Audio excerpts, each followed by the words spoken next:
inside. Thursday night, how's it going? Alright, strip back, good crack, multi-trade podcast. Share the knowledge you know, help to make our sector grow. Everybody's learning from experts and the journeyman. Insights. Welcome, Season 5, Episode 3. I'm Stephen Buckley. And I'm Keith Delahan. And this is Insight, the Stripped Back podcast, sponsored by Robust Lighting, the world's leading LED lighting company. And on this episode, on the special interview segment, we've got Paul Webster, renowned international DJ. But before that, we've got finance expert Cian Carolan joining us on the Overload segment. Let's get into it. Let's get into it, Steve.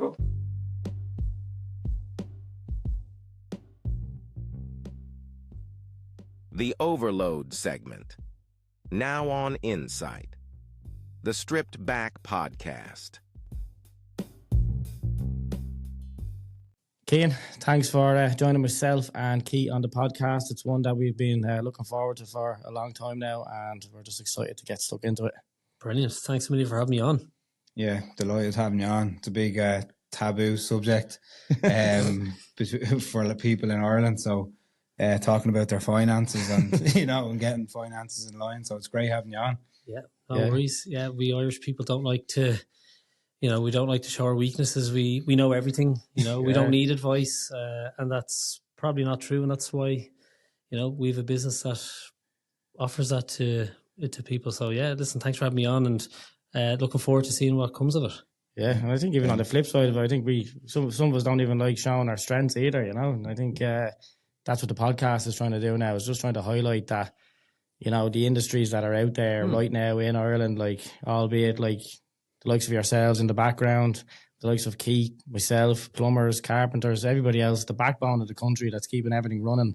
And it's just highlighting that. And, hopefully as we continue to go on and share stories like that you're going to share today and share vital information that you're going to share and everybody else, that somebody will take something from it.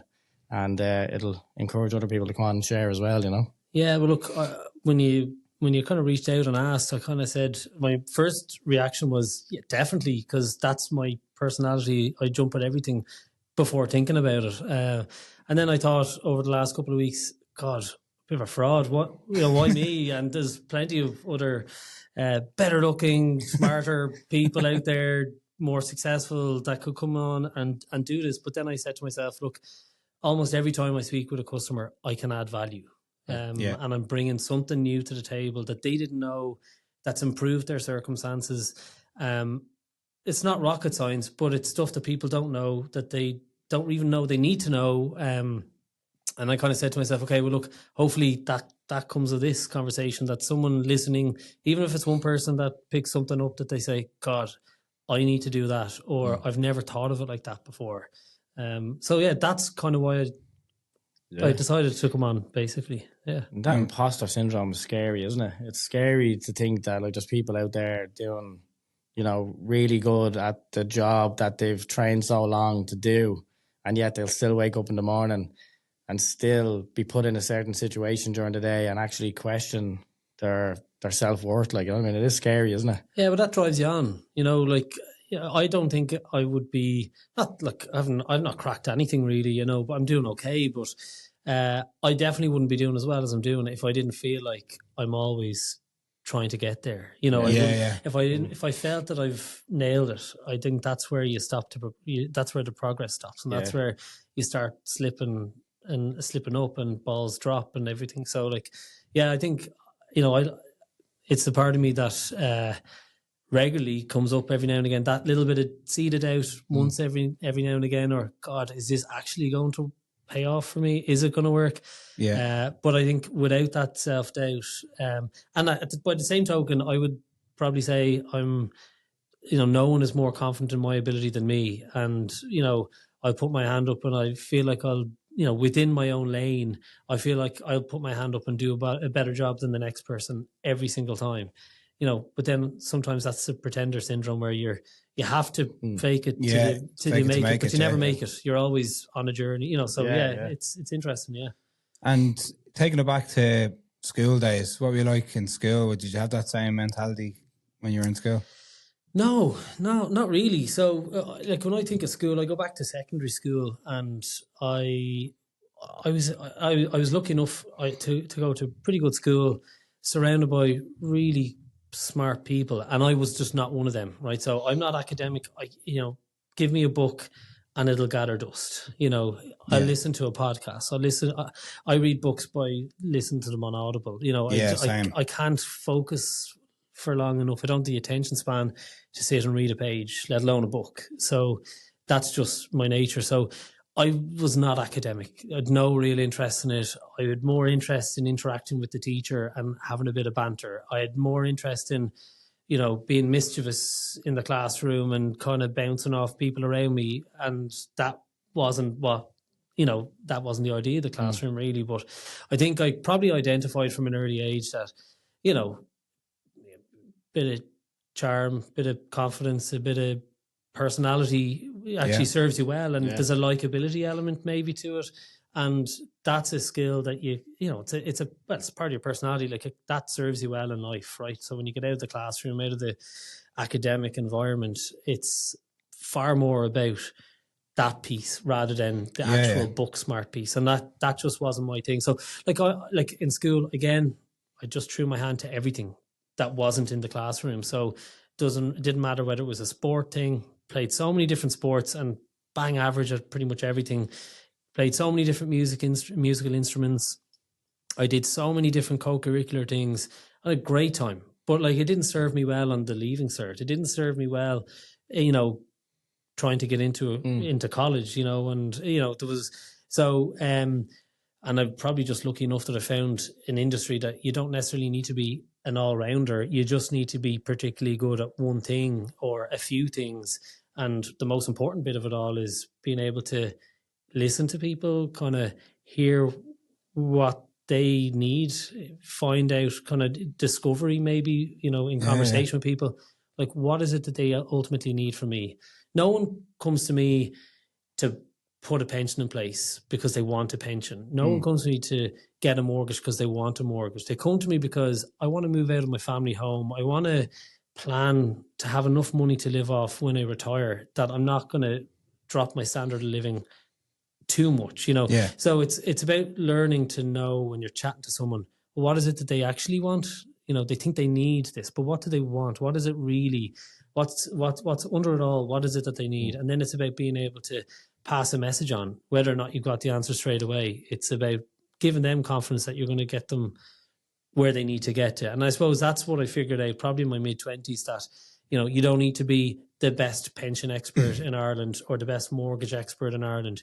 You just need to know enough to be able to guide people in the right direction and serve people well, and make sure that you're always doing right by somebody, so so school was interesting for me because I loved it, but I wasn't particularly good at it. I think you made a brilliant point there, because we would have a lot of guests that come on here and they would be saying like, school wasn't for me, we left school early, and I wasn't academic and all. But you make a great point in where school, not only academically, but for character building, it's a great thing to stay in school, finish school until, obviously some people have to leave prematurely, like it's just not for them.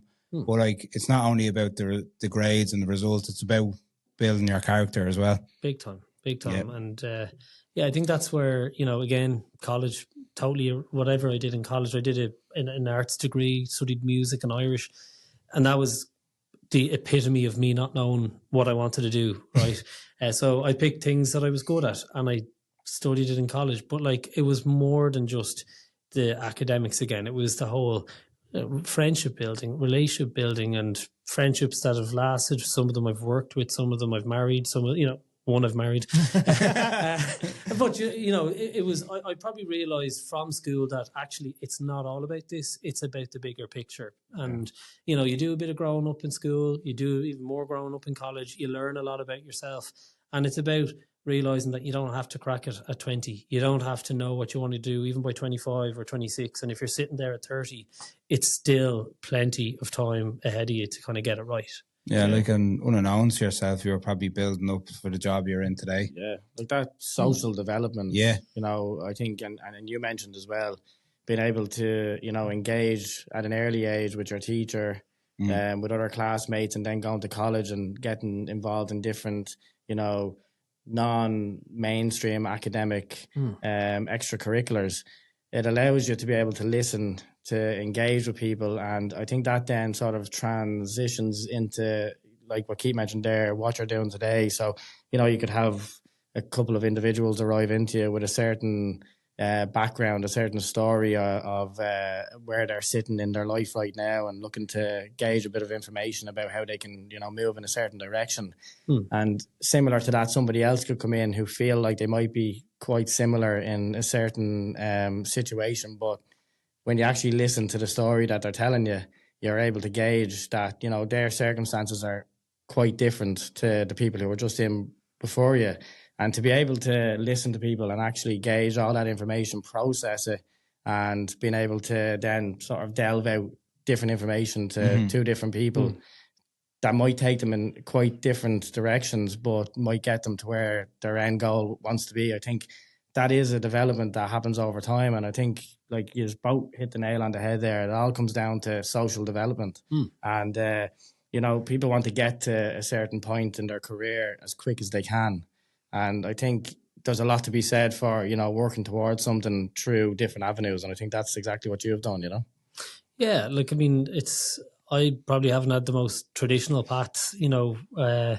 I started work really young, right? So, and I probably would have been one of the very few in my peer group in school that would have been even working at the time. But I started working in Arnott's when I was 15 in a stock room. And then at 16, I migrated out onto the shop floor. And, you learn a lot about people and, what makes people tick. And you two guys might be very similar in a lot of ways, but you're uniquely different. And then it's about knowing what makes you tick, and, you don't just speak to everyone the same way. You can't just script a conversation and roll it out in every scenario, so it's about being able to adapt. And, I learned that pretty young, from a young enough age, that you're dealing with different punters. Everyone's a little bit quirky, we're all a bit weird in our own ways, and not letting that phase you, and kind of learning through trial and error, how to adapt to different people along the way. And yeah, that early learning was pretty critical, to be fair. And and then, you're finding yourself as well. Like, I don't know about like where, what your journey was like to get to where you guys are at now, right? But and everyone's journey is a bit odd in its own way, in their own ways. So, but, I think I just found a niche in just realizing that, look, you can't do everything for everyone. You don't have the answers to everyone's problems straight away, but it's about, for me, I go into a room and I don't know what I'm going to, like, when someone books a call into me, books a meeting in me, I don't know what I'm walking into most of the time. I have a name, I have a number, I don't know anything else about them. So that first 2-3 minutes, it's all about really quickly establishing, okay, what do they actually need from me? Yeah. And then flesh it out a little bit more. What's important to them?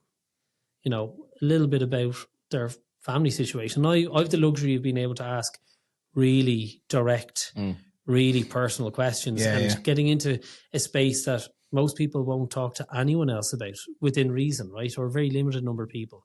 And I get to be able to ask really pertinent questions because it serves a different purpose, because it allows me to know what I need to know to be able to figure out, can I deliver for them? Yeah. But it also gives me a little bit of empathy in terms of, okay, geez, they're in a really tricky situation. They've 2 kids. They're living in their folks' house. They're all, and I then can tailor my tone and, try to relate to them, and sometimes, let them know that, look, geez, it's not, I lived in my mother-in-law's with up until my eldest was 18 months old.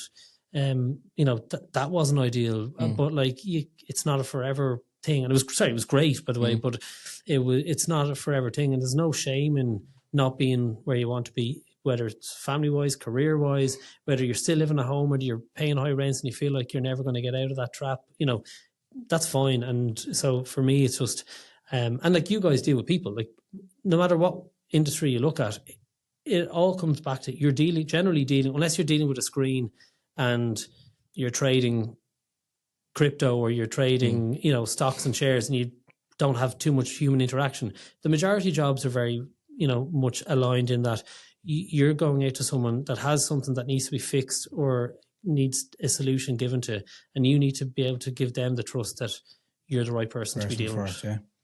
And you deal in both personal finance and mortgage advice. How did you transition between the two, or how do you marry the two together? Well, it's all interlinked, right? Yeah. So, you know, for the last, you know, 7, 8, 9 years, I've been seen as a mortgage advisor. But you can't help but get away from, like, if I'm speaking to someone, you know, again, the luxury of talking finance with people and mortgage with people, you have to ask them about their wider position, you know, be it their savings, be it where are you at in regards to your retirement planning, you know, have you income protection in place on, you know, your salary, God forbid if something goes wrong, you know, you have a couple of kids, have you got life cover, God forbid, etc., etc. So you get to know where there's shortcomings. And like, you know, while I was a mortgage advisor in that time, I wasn't the one that was solving those other problems, but I'd put them in touch with the right person within the team that could do it for them, right? So for me, I suppose in what I'm doing now, I'm responsible for like the entire business, right? So that covers off, you know, our financial planning division where we're trying to help map out people's financial future for them. It's the mortgage division, and where we're trying to get people into homes, right? And then obviously there's a corporate element to the business that's a little bit different because it's not person to person per se, you know, but nonetheless, I've oversight over everything, and I kind of get to see how the different parts of people's financial circumstances are touched in what we do for them, you know. And you know, I don't want any one person trying to do everything for any one given person. It's the sum of the parts of what we can do for people that we can help. We can all do it like as a collective, but like, you know, but as I say, there was never really that immediate transition from mortgages to wider financial advice and financial planning. I think it's always been part of what I've been doing, but I've not been necessarily the one putting the solutions in place. I've been the one maybe identifying to them. Have you ever thought about this? You know, look, I'm not going to be the one to do it for you, but I've got a great guy or a great girl that's going to do it for you. Yeah, I think, you know, you're mentioning there, like, the cogs and all the different cogs, you know, sort of align with each other and make everything sort of work in people's lives financially. And, like, you know that, like, because you're in the field and you can see it, like, from the other side. What would be the main misconceptions, do you think, like, in regards to people who work in the finance industry when somebody's coming and looking for a bit of advice and they're probably walking in with a bit of a misconception already before they even come in the door about, like you mentioned before, like having to share that information with you. Would they have a bit of a negative attitude, or is there a negative attitude out there towards the, like, financial planners or the financial industry as a whole? I would say that there's an increasing level of openness to the idea. Okay, so, you know, first and foremost, too few people have a financial planner or a financial advisor in their life. Because I think, again, we think we can do everything ourselves and we don't need to put the hand out there for a bit of help or a bit of guidance. And so I think the misconception is I can do it myself. You know, I'm fine. I'll set up a pension. I'll put whatever I put into it, and that's the right thing to do. You know, if I spare a few quid, I'm going to invest it. But what does that really mean? And what are you actually doing with it? You know, and where's that, like, how does that fit in with where you're going to, be it short-term planning or whether it's, you know, what age am I retiring at? What does my retirement look? You don't really get those answers without that wider financial holistic advice. I think the misconception is, big one is, I can do it myself. And that's where people don't come to us and they try to do it themselves. And then they hear things like, you know, stock market is starting to dip. And then they say, oh, crap, I better get out of it. And that might not be the thing to do, you know, or COVID happens. And then all of a sudden, right, well, the world's about to fall apart. I'm not going to buy a house, or I'm going to move my investment fund from equities into cash because that's the right thing to do now. That's not necessarily the right thing to do. So that's the big misconception. Probably another misconception is, you know, God, what's in it for them? You know, they're going to make money out of this, right? Well, like, of course we are. But that's business. how the wheels keep spinning, right? Yeah. You guys don't do what you do for the love of it exclusively, right? You might love what you do, but the money that you get from it is really important because that keeps the show on the road. Yeah. So there's something in it for us. Like I often say to people, look, you need to do this, and we're going to get paid for it, right? But you're going to be far better off for having done this than not having done it at all. And isn't it great that you're better off and we get paid for it? Yeah. Simple as. Do you think there's a misconception that maybe the only person that would need a financial advisor would be someone with maybe 100k, 20k, 30k, and not the person that doesn't have any savings? Do you think there's a misconception that that's financial advisor just for people like that? Yeah, it's majorly flawed, right? Like everyone needs a financial planner, but everyone needs it for different reasons. Yeah. Okay, so your person with 100 grand to invest or 200 grand to invest, they have a different agenda when you're sitting down to talk to them about what their plans are, right? Yeah. Then someone who doesn't have any savings and is working towards maybe saving for a house or a car or a wedding, everyone, like, it's still all financial advice, right? Yeah. It's not, financial advice is not exclusively for the wealthy. Yeah. It's not. And like, it's about, like, financial advice is about building a person's financial wealth, addressing whatever the short-term needs are, be it a house, be it a wedding, whatever, helping them to plan towards that. And then planning for the bigger picture, for future kids' education, be it if you want to help them out with a deposit on a house, if the world is as tricky to buy a house at that stage, and then planning for the retirement. And, it's about making, like, really a lot of what we do, it's training a person's mind to think differently about money, to be okay to live without a certain amount of their money, right? So things like protecting for the doomsday scenarios, like every insurance is something that no one ever wants to have to claim on, okay? Yeah. So you're asking someone to put money into something that you hope never happens for them, right? Yeah. But, like, there's different reasons why different people need different varieties of insurance policies. And it's about getting someone comfortable with the idea of, to plan for that potential, unlikely, albeit doomsday scenario, you have to get someone really comfortable to part with a certain amount of their money every single month. Yeah. Potentially for a certain period of time or forevermore, right? So you need to train their mind into thinking that, to realizing that this is a good thing to do, even though that it's money out of the coffers, right? Yeah. In the same way as, we're hopefully all going to get old, right, and grey and all that sort of stuff. And hopefully we'll get a time that we get to clock off work and enjoy a little bit of downtime in retirement. And it's also getting someone comfortable with the idea that you really need to be able to part with. If you want to have the lifestyle you think you want to have in retirement, that doesn't happen by accident. And try living off the state benefit now and seeing how your lifestyle looks. And if you don't want that, well, this is what you need to consider doing. It's still your money. You just don't get access to it for a very long time, right? And it's going to work really hard for you in the background. You don't even need to think about it. You just learn to live without that money.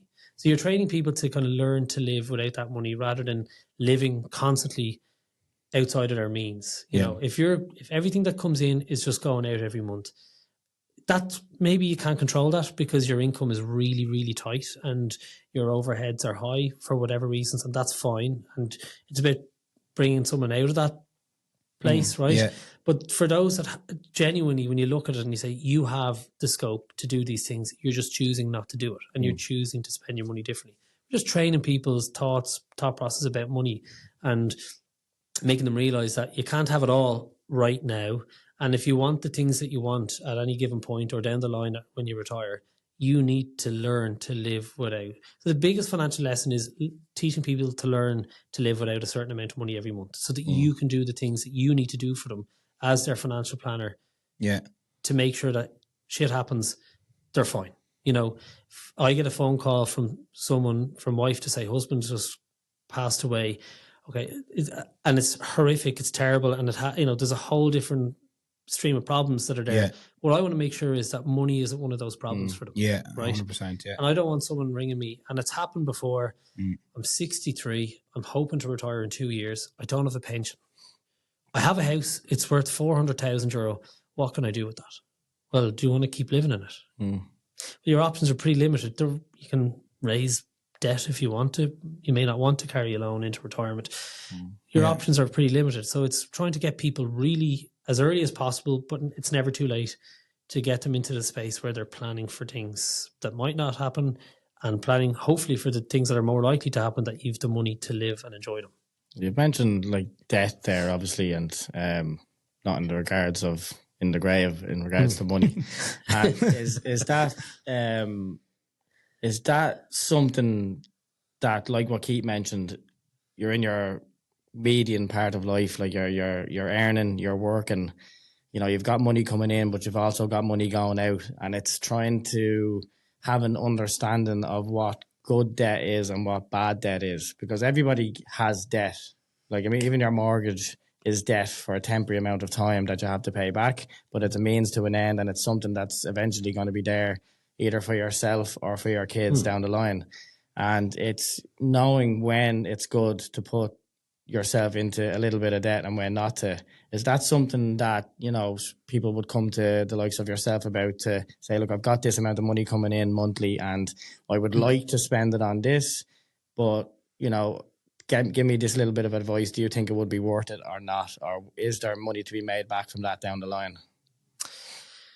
Yeah, look, I probably have a different perspective on debt and taking out loans, or big loans, or credit cards, overdrafts, mortgages. You know, there's a reason these things exist. Like, depending on any one person's circumstances, there may be a need for any one of those things. And it's a bit like, and I'm no one to talk about nutrition, right? But it's a bit like food. You can't just categorize things as good and bad, and then you just have to live just by the good, and you can't go near the bad. Like, there's going to be times in your life where you have to take out a credit card, be that to rent a car, be it to, it's as long as you're not using it then to financially subsidize your lifestyle. So then all of a sudden you're going for 2 nights down in wherever you're going, hotel, and, you know, I don't have the savings to do it now, but I want to do it, and I have my credit card, I'm going to use it for that. And then all of a sudden it starts to compound up. And I don't, you know, when the bill comes in every month, I'll just pay the bare minimum, keep it off. It's not that that's bad debt. It's just a bad approach to managing it. Okay. Yeah. But it can serve a really good purpose, right? It could be like, you know, I'm taking out a car loan. Well, you know, it could be really a case that, you know, I don't want to part with 30 grand to buy that car or 20 grand to buy that car, because I'm thinking of buying a house in a couple of years' time, and I really need that for my deposit. So I'm not saying go out and take a car loan out, but it could make a lot of sense for that person to hold their cash back for that other thing that they need that's coming down the tracks. That's really important. And as long as you can, from an affordability perspective, carry that loan repayment, then is it bad? You know, yeah, you're paying interest for it, but you're getting someone else's money to do the nice thing that you want to do. So that's the luxury price to pay for it, you know, and that's, so I don't think of things as being, and even in wider financial planning, in just general advice, and you can put tags on things like financial planning and this is just practical. Like, if you, like, our job as qualified professionals, it's not to throw out the, you know, you have to do this, you know, it's just about challenging people. Like, oh, you know, okay, well, if you do that, like, how do you think that's going to impact this? You know, or if you don't do that and you part with that 30 grand, you know, how are you going to build that deposit back up? You can't go and take a loan out for your house deposit. So, you know, it's about bringing people through a discussion and a journey to understand, okay, well, what's this going to mean? What's this decision going to mean for these other things that are on my horizon, but that aren't immediate, that I need to be mindful of? And it's just being pragmatic. It's about being practical. It's about simplifying what might appear like really complex financial decisions to be like, okay, look, I just want to buy a car because my car is broken, or I've worked really hard for the last 2-3 years. I've made a good few quid. My salary's now a lot better than it was back then. I want a nicer car because I want to treat myself. That's fine. That is a good financial decision if that makes sense in the wider context of the other things that are coming at you. You know? It's like the old saying, you can't take it to the grave, isn't it? Yeah. But for, I suppose, anybody or a family struggling from month to month with the finances, is there any particular way or strategy you could use to get yourself back on track? Yeah, look, I think it's tricky, right? Because if your household income is what it is, and you've got kids and you've got whatever other commitments you have coming at you, you can't avoid a lot of it. So there's only so much of a strip back you can do. But like the first thing is, I would say we all are paying out every day, every month for things we don't need and that we could probably do without.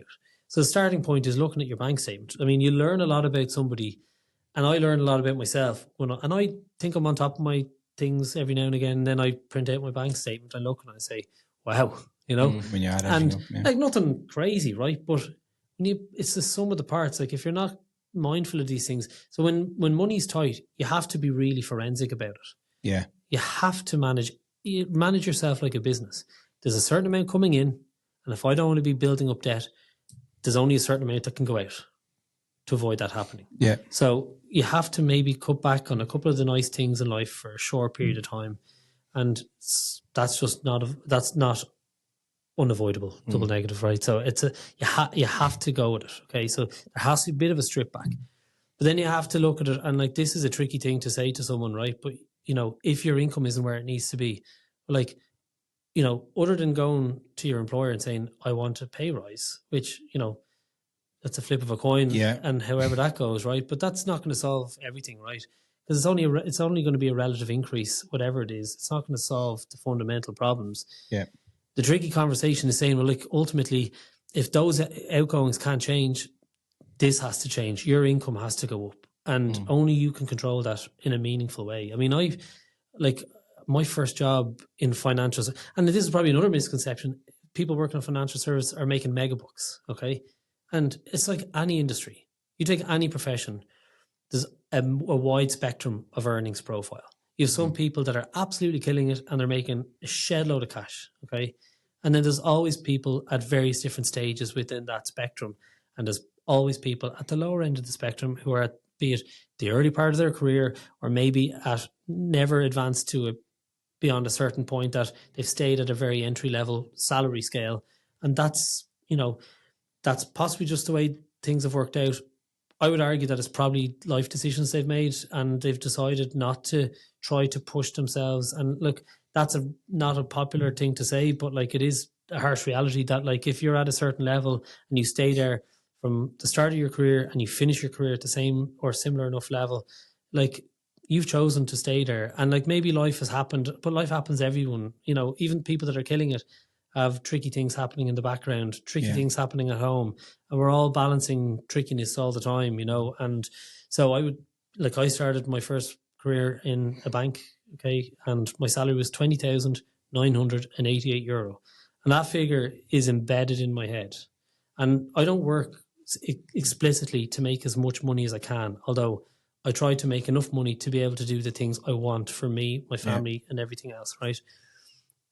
So it's not just the only motivator, but that was a motivator for me. Because when I was sitting in that job, and coincidentally the last day of my job, in that job, I found out that Louise, my wife, was pregnant on her first child. Yeah. That was an eye-opener, right? So similar with us as well, Yeah, and so like, what are you going to do? So you pivot on to the next job, pays a little bit more money. But all that was a small incremental movement. But like the reality is, Reen had come along. He'd eaten up that pay rise straight away, right? He's gone. We're not buying a house. I was living in my own family home with my parents when Louise got pregnant. And for most of her pregnancy, she was living in her family home. So we hadn't a penny between us. Right? We weren't earning. And like, there was a time where Louise was earning more money than me in that early stage as well. And Louise was subsidising me. So she was, by the end of the month, transferring money to me to get by to the end of the month, right? And I said, I don't want that for myself. I don't know what I want to do. I still, at that stage, didn't know what I want to do. But I said, this can't be it. So I moved to that job, moved up a little bit, then soon realised this also isn't going to get me to where I need to get to. So then I moved into broker world, right? I'm now working as a broker, essentially, right? So we help people get mortgages, all financial planning, all that sort of good stuff, right? But moving into the broker world really opened up the potential to earn more money, because at the time I moved into the first bank in 2012. the economy was on its knees. There were no job promotion opportunities within the bank at all, point blank, right? There's no opportunity of bonus banking, not a chance at the time, right? So that was gone, history, and it's still barely coming back at the minute, right? Yeah. So there was no upside. My salary was nowhere near where it needed to be. And I looked at myself. I remember my dad ringing me when I'd moved to that second bank. I was in KBC at the time. My dad rang me one evening, and Louise was probably a month or two out from being due Rian. And he's like, "Oh, I'd like to meet you for a drink tonight around the Skylon Hotel." So I grew up in Drumcondra, right? So I'd like to meet you around the corner in the Skylon Hotel for a drink. Now, you know, I get on great with my dad, better than ever, right? But it wasn't a relationship at the time that you would go for a drink with your dad. Yeah, you're like, what was this? That wasn't his thing. It wasn't my thing. Well, my idea of drinking was different at the time. You know, college, right? Whatever. Just out of college, you were still young and all that.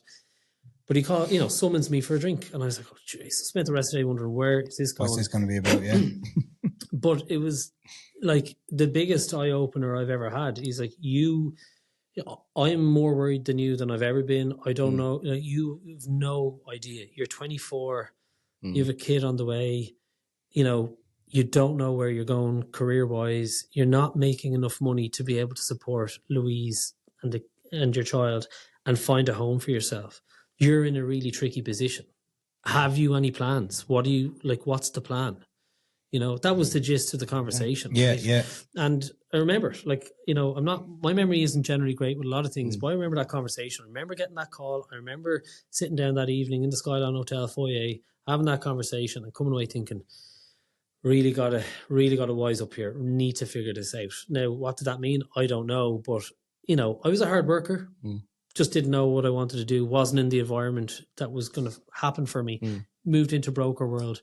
That opened up you know, a much better opportunity within financial services to make good money, and, you know, made a lot of sacrifices along the way, and sacrificed a lot of time with Rian in those early years. Yeah, very absent.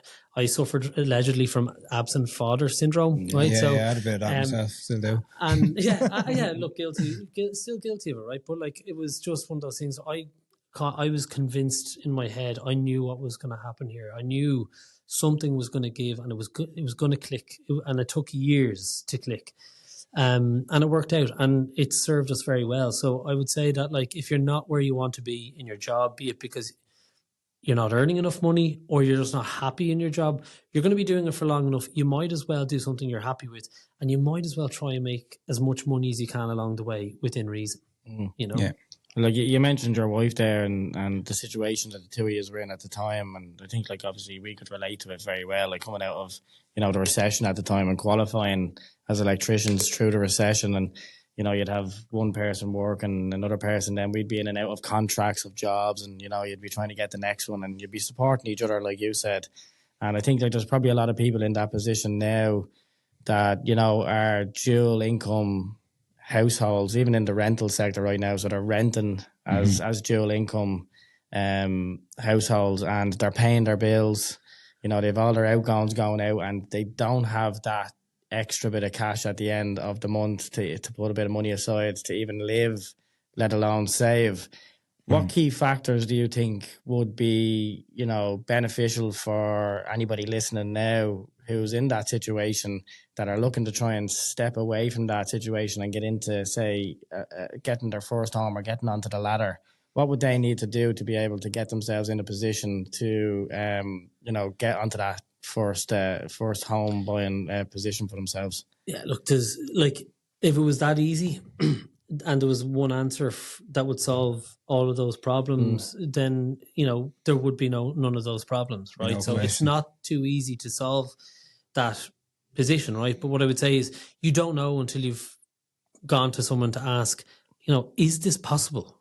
Or how far away am I realistically from being? So I can't make miracles happen, right? So if it can't be done, it can't be done. I'll say, look, like, the reality is, we give a lot of time, and this is probably the bit where when people are skeptical about, well, what's in it for you? What people don't realize is probably, I'd say, 50 to 60% of every client conversation results in no income for us. Yeah. So you add up all those hours that we give to people, because we don't charge a fee for our time, right? If we get a solution for someone, we earn off it. But if we can't find a solution for someone, that's time that we've given. So I will always do whatever I can to get a solution for someone. But at the same time, I'm very straight down the middle. If it can't be done, I'm telling you it can't be done. And often people go off and try to find other avenues to try and get it done. And quite regularly, they'll end up coming back because they got a straight answer from me in the first place. And I'm probably the only person they got a clear answer from. Right? So put the hand out for advice. Get advice from the right people, not from your friend down the pub or the person that's bought, your friend or family member who's bought one house or maybe bought two houses. And just because that worked out the way it worked out for them and it followed this line of timeline, and this is what you do here, and if you do it this way, this is how it doesn't work like that, right? I've done thousands of mortgages, and I'm always learning from new scenarios because different things present themselves to you at different times. So it's get the advice, right? And take advice. I remember vividly looking after a mortgage for this one particular woman, and she was a late first-time buyer, right? I know people are buying their first home later and later in life now, and I think it's like 37 or 38 average first time. This woman was in her mid-40s, and she just assumed that she wasn't able to buy a house. She spent 10 years because of her age, working hard, eventually going out on her own, self-employed, working so hard to set up her business, lived in family home for multiple years before then going out into the rental market, and assumed she couldn't buy a house. I'm self-employed. I can't buy. You know, I'm not earning enough money. I can't buy. Right? The amount of low to middle income earners that I've been able to get over the line. It's not easy, and you can't solve it for everyone, as I said. But you just don't assume that it's not going to happen. It can't happen, and it can never happen. Certainly not until you've had that first proper financial advisor meeting. Yeah. Is there any small things that you can do to prepare yourself for that first application? Yeah, do nothing until you've spoken with an advisor, right? Because everyone goes out and does all these crazy things. I'm not going to withdraw cash from the bank after 10 o'clock at night because the bank will think I'm spending all my money out on nights out. Or I'm going to withdraw my cash out of the ATM at the start of the month, and I'm going to live off it, so I'm not answerable to the bank as to how I'm spending my money. Or you need to rein in how many coffees you're buying out. You can't, nonsense. Like, and again, I go back to the simplification piece I talked about earlier. My job is to let people understand from someone what do they need, and then simplify what they need to do. And actually, when you boil it down, you have very little control over whether or not you're going to get approved for a mortgage, right? You can't control your income. Your income is your income, right? You can save for another few years to build up your deposit nicely. But realistically, if you want to buy in the next 6 to 12 months, within reason, you're thereabouts. Whatever your deposit is your deposit, give or take a few thousand more or whatever. If you've two kids, that's a cost that's going to have some impact or may not on what you can borrow. So there's so many uncontrollables, right? There's only one or two things that you can really control. And that's not being crazy with what you're doing with your money in regards. Don't be investing your money and in crypto or in high risk assets if you need that money in the next 6 to 12 months, right? It's nonsense. Okay.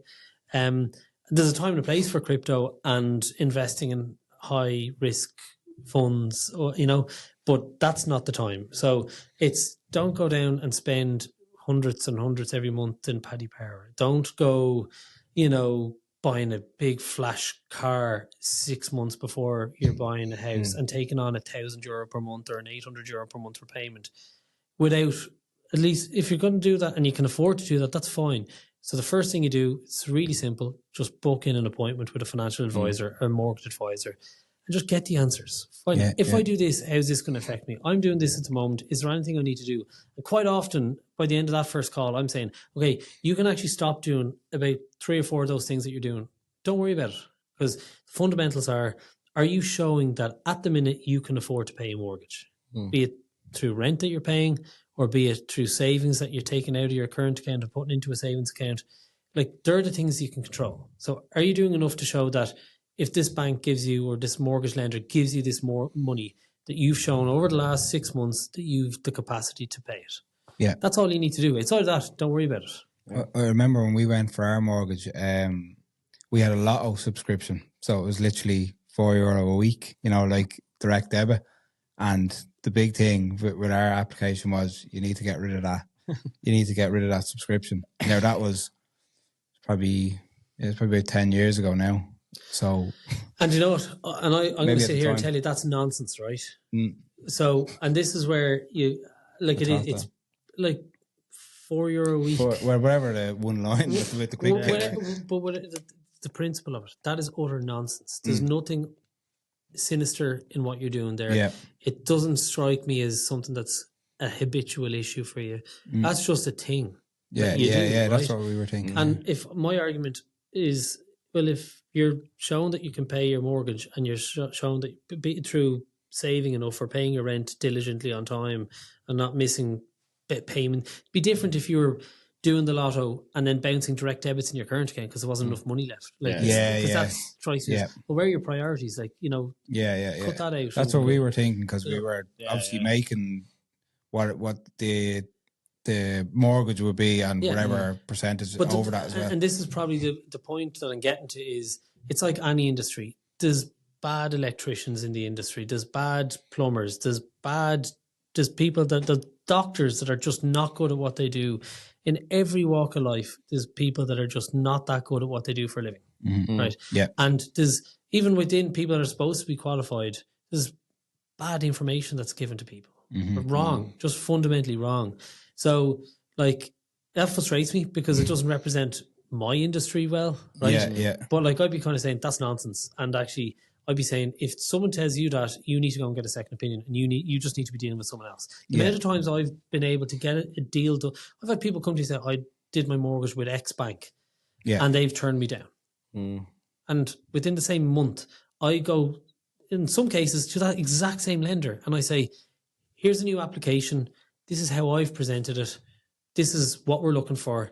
And these are the reasons why I think that these people are suitable to be a customer of yours. Yeah. And you get the outcome and you're just like, that. The only difference is you have someone that doesn't know what they're doing on the other side. You have people sharing, what would be considered to be really important financial advice over a 60-second TikTok video, Yeah. And there's a lot of people nowadays in this generation as well, like, are feeding a lot of their news and their information through social media, and what they're hearing from that they believe is gospel, And I think it can, like, social media can work really, really well in order to get, maybe fundamentals out there and a bit of knowledge and tips and tricks, like, but to accept, like what you mentioned even before at the start of the interview, everybody's situation is different, and everybody's little moments, like he was mentioning there, like playing the lotto, and making sure that you have the ability to, do your extracurriculars while you're paying your bills and, you're comfortable to do that, makes a huge difference. And I think there's a lot of people out there at the minute that they might mirror themselves against somebody else's life. And when they're watching a lot of these people spending online and thinking that they can do exactly the same and get the same outcomes or end up in the same position, I think it's very dangerous, to try and base yourself off somebody else's life and try and take that in. And I think you have to be able to, like you say, sit down. If you can't go through your full financials at the kitchen table, yourself and the wife, or yourself on your own, and you might have a bit of shortcomings or you might have a few queries about it, to be able to take that step and say, look, I'm going to get some proper advice here. And, like what you said, you can get it for free, and you can, go back to your kitchen table. You can, think it over. You can talk about it, and you can make that step then to either walk back in your door then and, take another step. And it might not be 1 year down the line or 2 years down the line where you're in a position that you might even see the benefits from it. But like what you said, you could be at a position where you're seeing the benefits from it in your retirement.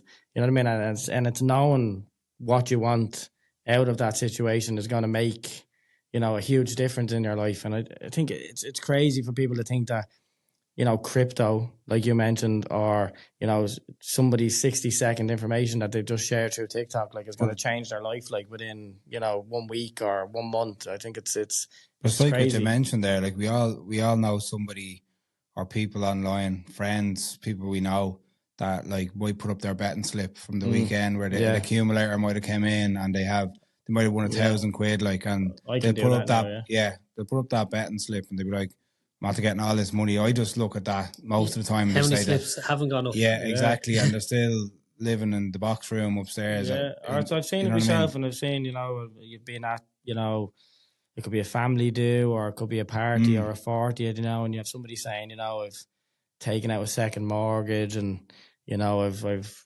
remortgaged the house, and I've bought this other house, and I'm renting this one now, like, and we're on the pig's back now, like, you know what I mean? And you just think, like, right, everybody's situation's different. Everything comes with a pinch of salt, like, you know what I mean? And you can't really, take advice from, like what you mentioned before, somebody that you've just spoke to down in the pub or at a party somewhere. Like, you really, when it comes to something that can, completely destroy your life if you do the wrong thing, I think it's definitely, like myself and Keith talk about it as well. Like, you don't go out and DIY wire your house, like, with the intention that, 1 month, 2 months, even a year down the line, your house could go on fire, like, you know what I mean? Because it's that dangerous. So you get the professionals in, you get the right people in to do the right job. And I think that transitions over, like, into the same with money. Like, you don't go and make reckless decisions based on something that could completely destroy not just your life, but, your family's life. Yeah, big time. And, I'm a big believer of, I'm brutal with DIY. I can barely, like, I'd ring my sister-in-law to come over and hang up a picture before trying to do it myself, because I'm afraid of how many holes are going to be in the wall by the time I've managed to. And I'm thinking of the kids walking down the hall and if it's something falling on their head, because I've tried to be Mr. DIY, right? So I'm a big believer, and what served me well in the last couple of years is learning to not try to do everything, right? And not being afraid to just, and whether you have to pay for it or not, and most of the time nothing's for free, right? So you might have to put your hand in your pocket to do it, but just paying the right people to get the right job done for you, right? And the same goes for what we do, right? And like, Keith, you run your own business, right? So, like, you're not an accountant. You're not. You are a businessman by virtue of running your own business. Yeah. But that doesn't mean you know all the granular. Doesn't mean you know every individual component of what it takes for your business to be successful. Yeah. And I'd argue that if you tried to do it all yourself, you'd have a less successful business than 100%. if you brought. And like, same goes for people, individual people. Like, there are statistics on this. You are like 2.5 times more wealthy in retirement if you've had a financial planner in your life than if you haven't. It's as simple as that. It's not an opinion. That is factual, right? Yeah. That is any, and as any number of different, statistics on that, right? But it's a hard and fast fact. You'll be far better off with the right person managing your money in your life. So I'd be kind of saying your skill set is doing what you do for a living. Yeah. It's why you've gone off to set up your own business and run your own business. So I say, like, you focus on what you do well, and let me manage your money. Let me manage that person's side of it. Some of the worst people with their finances are self-employed people. They're medical consultants. Because you're time poor. You're busy trying to survive. You're busy trying to, put food on the table for your family. You're busy trying to put wages into your staff pockets every single month. So you're better served doing those things, and you're better served having your accountant make sure that you're tax compliant and doing all the right things and paying the right money to revenue every month or every year. And you're better off employing a financial advisor to manage your personal finances, because, like, I barely have enough time to do my own. And I know what I'm doing, right? So and we've spoke about it many times, myself and Keith, on the podcast. When it comes to the stresses and the mental health around, being self-employed, or just being a man, or just being, in an industry where, there's money involved and you're having to deal with, money coming in and money going out.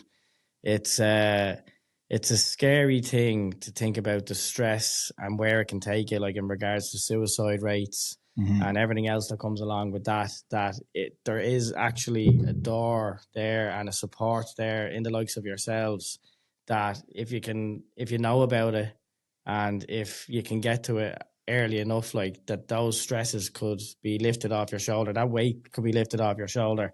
Keith's luckily enough, like he's got, you know, a bit of support at home. Like he's got the wife, like doing the bit of work behind the scenes that allows Keith to be able to go out, like, and work, you know, relatively stress free in regards to Speak for yourself.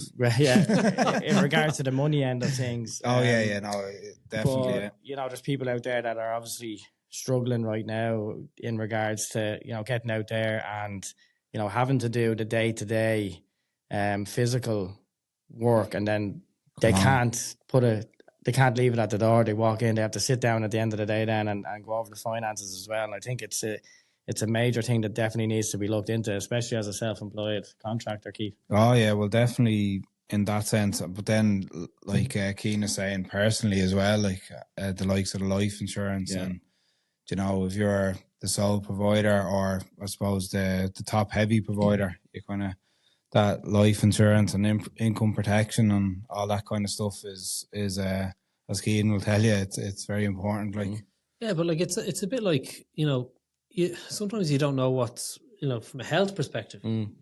You've no idea whether you're a ticking time bomb or not, right? No one knows. Really. But if you're going and you go to your doctor, if you kind of stay on top of things, you're giving yourself a good chance. Your odds are stacked a little bit more favorably of finding out about something sinister that you could get ahead of, right? Yeah. And, you know, it doesn't mean you're not going to get sick, but at least you might know about it sooner and deal with it, right? And the same goes with your finances. Like, you know, no one knows, you can't plan for every eventuality, right? But like, if you haven't had a conversation with a good financial advisor, like, there's so much about you financially that you don't know about. There's so many things that you don't know to consider. And it's not like, right, we're in, like, our business is like, you could argue it's a sales role, it's a commission driven role, it's a target environment, and we've numbers to be done.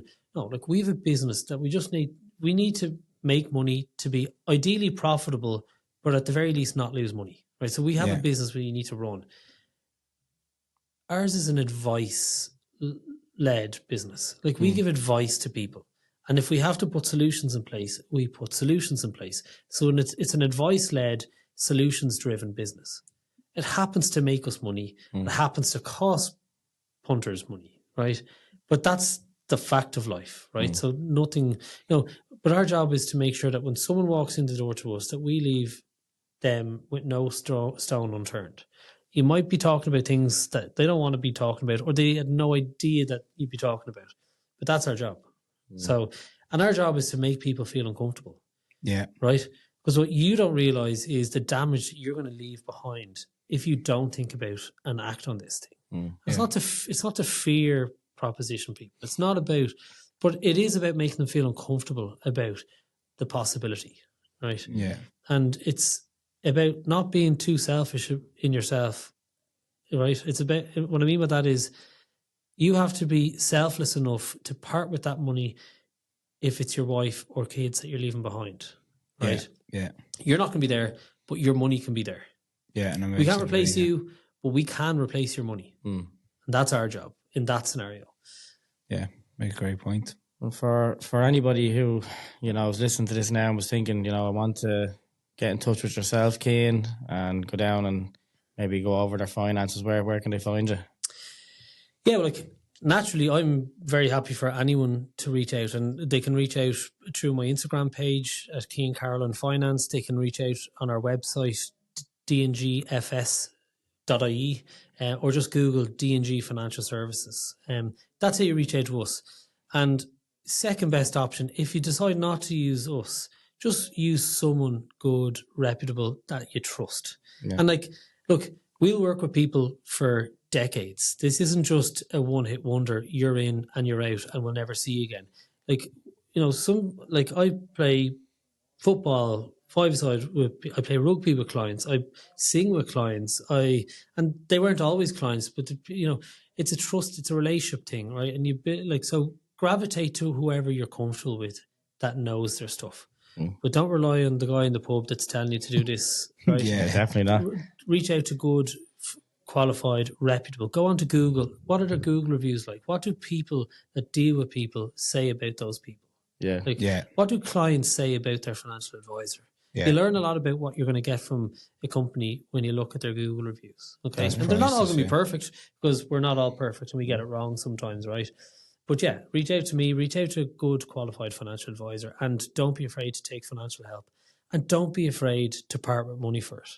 Yeah. Because it's probably in your better interest. And don't be Yeah, it's good afraid. investment. As a father, and you're a father, and I'm a father now, and I just want to take it back to, your father just seeing an issue at the time that he believed Yeah. was something that needed to be raised. And I just think that's great, like, for, people to be looking out for each other. If it's a father looking out for their son, or if it's a friend looking out for, another friend or a cousin and stuff like that, just to be able to see that somebody needs a bit of a kick, you know what I mean, up the arse, you know what I mean? Or a hand around, an arm hand- around the shoulder, yeah. It's just having that little bit of cop on, a bit Yeah. of being a bit emotionally clued. Like, men in particular may, there's a perception we're not particularly good at talking. Yeah. You don't need to be able to talk to everybody, but if you've got someone that you can confide in and someone that you can trust, and it doesn't go past them, and they're probably going to give you the advice that is in your interest, that they've no other agenda for themselves, that, I think I'm a big believer of that. And I'm a bit of an open book to everybody, right? Yeah. And that's just in my nature. And I try to, I like to try and help people, whether or not there's anything in it for me, whether or not it's even work related. It doesn't mean I'm an angel. I don't get it right all the time. And I'm sure I'm a pain in the hole to a lot of people, right? But like, I as much of the time as possible, I try to think about, what impact is what I'm about to say going to have on that person? On that person and family. They, when they left their home this morning, how are they feeling? What did they leave behind? What are they walking into in terms of, is it a job they, have a bit of empathy, and a bit, always assume that, what you're about to say or do to someone is potentially going to impact the rest of that person's day, and, try and make it a positive one. And even to the fact where they've made the effort to even go and see you, I'd say is a big thing as well. Yeah. Don't be nervous it's a about massive it. thing. Yeah. Like, don't be like, it's natural to be nervous about talking about stuff you're not used to talking about, particularly finances. Don't be ashamed if you're not where you want to be. Like, that's great. What can we do? How can we make it better? Yeah. Yeah. Brilliant. Really enjoyed that. Yeah. And Thanks, listen, Cian. Thanks for having me on. Yeah. we don't let any guests leave without adding a song to our Spotify playlist. So we're going to put you on the Spot, as they the say. spot now, to put a good one on. A good one onto the playlist. Yeah. We've got a bit of a mix so far. It's It's a bit it's diverse. So nothing you say will surprise us. So Michael Bubbles, feeling good. he's just been de-iced, hasn't he? It's Christmas time there, The time of year, Yeah, Mr. yeah. Christmas, feeling no. good. Brilliant. Get Brilliant. that on. Listen, Cian, it's been a pleasure. Hasn't let us down, and No. look forward to keeping in touch with you. Yeah, definitely. Yeah. And best of luck at the awards tomorrow. Yeah, we try our best. Cheers. Thanks very much. Take it easy. Thanks, Cian. Cheers. It's a new dawn. It's a new day. It's a new life for me. And I'm feeling good.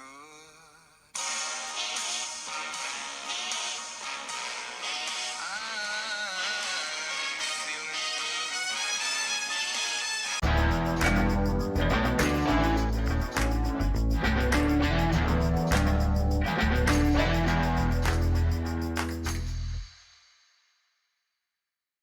good. Okay, that's another overload segment down, and I don't know about you, but money and finances can be quite a taboo subject to talk about, and I think having Cian in and discussing it was really beneficial. Yeah, no, it was great, and she put a lot of things into, I suppose, simple terms, and basically what we got from it there was there's nobody excluded from gaining financial advice from a professional, and from in Cian's words himself, he really encourages it, so great talking to him.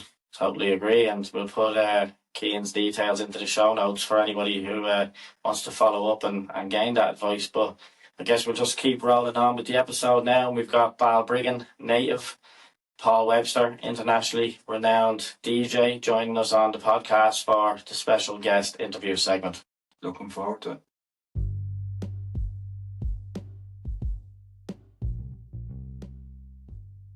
The guest interview segment, now on Insight, the Stripped Back podcast.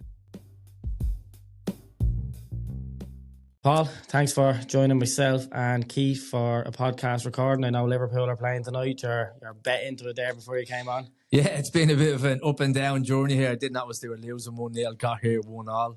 2-1 down, and now it's 2-2. So yeah, you might hear a few screams out of me if they score a win on the last few minutes. Watch the mics when you yeah. up, will you? That's another add-on we might have to get for the studio. Keen out TV with a fire stick or something. Yeah, that's it. Up to the bar upstairs. Don't get lads out of here. But Balbriggan, the two boys from Balbriggan, we've got another one in the studio tonight. What we usually do for our guests, and we get them to go back a little bit, talk a bit about where they grew up and what their school life was like. So I guess we'll just stick the same with that, and we'll let our listeners know what was it like growing up in Balbriggan. Yeah, I had a good time growing up. I've been in Balbriggan all my life. Born and bred there. I class myself as a true Balbriggan person. I grew up with my mum and dad, and I've got one sister. We lived. You know what? We lived in Pinewood first, and we emigrated to Australia back in 1989. So not a lot of people know that we moved there to live. I got sick out there, had bad asthma, and we had to come home. So it kind of ruined on my parents. We'd sold all our stuff, and then we came back about 6 months later, I think it was. Some people say my mother was homesick. Maybe she was, but I was sick with asthma, and I couldn't stick the heat. We lived in a place called Cairns in Australia. Yeah. So it's along the Great Barrier Reef kind of region, so quite kind of hot and humid. We come back to Balbriggan. I think we rented a house in Lawless Terrace, and around 97 my mum and dad bought a house in Fangard Heights, and that's where I grew up. I had my friends there. I went to school in St. Teresa's, and then secondary school was community college. So I had a good time growing up. Maybe got up to a little bit of mischief along the way. But yeah, had fun. Yeah, I enjoyed school. I enjoyed the messing part of it. You know, we had a teacher for maths, maybe he's had him, Roscoe Parks. Big Celtic fan. I was always thrown out of the class. Shout out to Ross. I actually seen him today in Super Value. But yeah, I had a good time growing up. Obviously, we're talking about probably my music tonight, which I'm here for. But a lot of my stuff was involved around music from an early stage. I love football. As we mentioned, I'm a massive Liverpool fan. So they were my two things, Liverpool and music from an early stage. Growing up around 12, 13, I kind of got into dance music. There was a nightclub in Dublin on the Quays, on Ormond Quay, and it was called the Ormond Multimedia Centre. And back then, the sets were recorded and it was on mixtape. So you would have bought the tape in Abbey Discs, which was a record store back in the day. I didn't have them, but one of my friends had the tapes because they were like collector's items, and it was like DJs like DJ Pressure, Ken O'Flanagan, Rory, they were called the Banana Boys, and Mark Kavanagh, and an famous MC called Danny Cairns, who was since gone on to be one of my good friends, and he comes to a lot of gigs with me over the years. I got big into that, listening to the tapes over and over and over again, probably at the age of 12, 13. That's 97. It closed down. There was a thing in Swords in the National Show Centre. No, what's the place up in Swords? It was called Heaven 98. Yeah, I got that on mixtape as well, and I just used to listen to stuff like that in my bedroom. Yeah, I think around that then I got a set of decks for Christmas, belt drive decks, and I was just hooked on dance music. I just loved the fun element of. Back then I was probably into hard house, but it was more ravey kind of stuff. Parents loved that, I'd say. Yeah, my neighbours probably didn't, because I'd be on the decks, the window would be open, and you could hear the music probably halfway down the street, which was going down towards the beach. I got big into that, and I went to my first, you kind of call it, dance music event, rave, in the Point Depot on February 3rd. I remember it well, 2001, which was Gatecrasher in the Point Depot back then. It's now the Tree Arena. Yeah. And the lineup was like Tiesto at the time, Judge Jules, and a whole host of other DJs. But one DJ in particular stood out that night, and that was Judge Jules. And I just loved everything about his set, his charisma behind the decks. He was a pure entertainer. I was just hooked on him. That night was probably a big changing part for my youth, because from then on I just wanted to be a DJ, and I wanted to play that music and get those records, what Jules is playing back then. It was obviously hard to get the tracks, because back then music has changed so much, where it was vinyl and it took a long time to come out on vinyl. So I used to listen to his radio show on BBC Radio 1. And I used to try and buy the records online on places like Hard to Find Records in England, Abbey Discs in Dublin, and a place called For DJs Only, I think it was, something like that in Holland. And they pay big money and they take months to come out. Yeah. But when you got them, you think you're the shit, you know. You had them tracks, you know. But the next big thing that kind of stood out was that summer, Judge Jules, his brand was called Judgment Sunday. And that was in the Point Depot on the August bank holiday, or no, the June bank holiday weekend. It was Judge Jules and Mauro Baccato. And that night, it was just unbelievable. I can still remember the tracks he played. He played a remix of Madonna, What It Feels Like for a Girl, an Above and Beyond remix, and just stuff like, there was a track called DJ Elite, That Fuck Camera. It was proper Dublin, Irish, and renowned anthems around the world. And that time Jules was massive. He just blew up. Household name, I just remember leaving there thinking, wow. It was live on 2FM that night, and I had it recorded and listened to the tracks over and over again. What age were you then? Let me see. I'm 40 now. 2001, I think. Let me see. 2001, I was about 15. Proper imprint on you. So proper imprint. And then there. It's a weird one, because I worked on building sites that summer, every summer for my dad. My dad worked for a big company called Pierce Contracting, and I used to go into during the summer months and work to earn some money and kind of be able to buy certain things I needed, records especially. And just all other stuff. But there used to be an under 18s disco in a nightclub called Movitas in Balbriggan. Yeah. And one of my friends at the time was the DJ there. And it was about a week after the judgment night in the Point Depot I went to it. I left work early on the Wednesday and I went to that. And that's where actually, randomly, I met my wife now. And that's how long I'm with her. Like, I'm with her since 2001. So, yeah, it was crazy. So, and kind of... I did chase her for a bit, or I couldn't get her number off her sister after that night, and I did get it then, and she came to Creamfields with me that summer, or maybe it was the following summer, but then from then on, it was just like a journey that it's still going to this day. I think your wife's sister's in Australia, is she? Yes, my wife. She put me up. You put me and my wife up. Okay, there you go. Yeah, it's a small world, isn't it? Yeah, big time, yeah. So, yeah, I'm with Elaine since 2001. We're married. We've got 3 kids. And, so, life is good. But it's been a proper journey over the years. Obviously, some ups and downs in the music scene and life in general. But, I had a good upbringing. When I was 16, 17, it was always kind of focusing on going to dance music nights that I could get into. There was a nightclub in Dublin called the Temple Theatre, and... I was probably a bit young to be still going to it, but I still used to get into it. I was about to say that. Yeah, I got into it, and I seen people that have turned into friends like Eddie Halliwell and stuff back then, and just blew my mind, you know, that kind of way. I just loved everything about it, and I knew then the next step was for us to go on holiday to Ibiza. And I'd probably drove Elaine mad every week. Saturday, I used to have to listen to Judge Jules religiously every Saturday night. His show used to be 7 to 9, and then change to 5 to 7.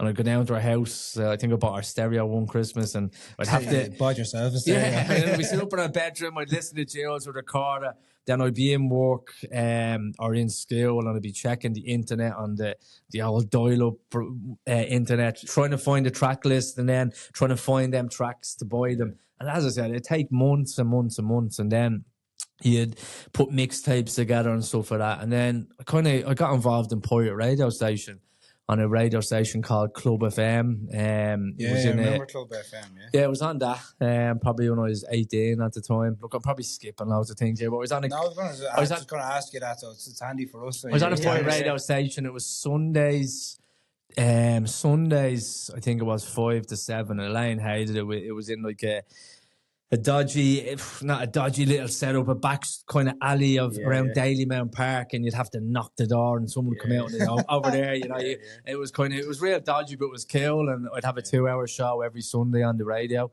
dragging a bag of vinyl back then on the bus, and then you'd get a taxi over to where it was, and it was cool. Elaine used to take the text messages on the phone and you'd give a shout out, and it kind of just learned me about being a DJ and playing the tracks. I look back then, I thought it was Judge Jules. And I kind of my whole set, the way he built his sets up, it was kind of funky house into trance, into banging stuff at the end. That's the way my radio show was. Yeah.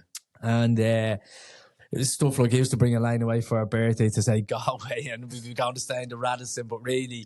We'd be going to stay in the Radisson, but Judge Jules was playing the Radisson that night, so we get there and say, look, we're staying this suite in the Radisson, and by the way, we're going to Judge Jules and Eddie Halliwell tonight. But, over time, it was cool. It was, I was like a little Judge Jules fanboy, I used to say that. Did you find your love for Judge Jules? Did he sort of develop you like as a mentor in a sense of, being able to see his sets? Like, would you have found yourself then nearly...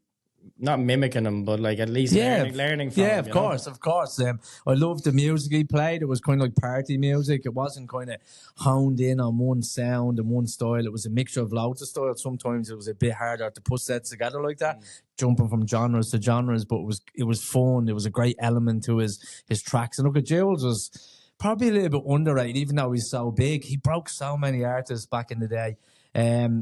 Like people like Tiesto, first gig in Ibiza, Tiesto, Judge Jules gave it to him. People like Armin van Buuren, there was Eric Prydz, Calling Me. He broke that track on Radio 1. So if your track was played on Radio 1, it just propelled you into superstardom. And he broke so many tracks because he had the show, and that's what people looked up to. There wasn't podcasts, there wasn't all these other stuff. It was like you had to listen into the radio, and that track was played in the radio. That's how people knew who you were, kind of way. So, what were you saying? Premier League anthem, wasn't it? He made the Premier League anthem. Yeah, look, he's a massive Arsenal fan.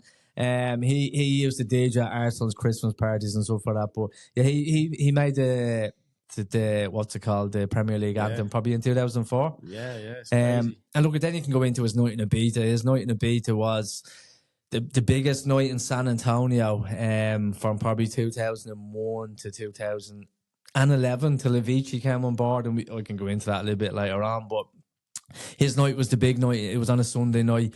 Obviously, he was on Radio 1, so a lot of the English people went out there, and there was, I think, tour operators called 18 to 30, and that was a group, and they all went to Judgment Sunday. It was in a nightclub called Eden, and it would probably have 4,000 people, 3,500 to 4,000 people every Sunday.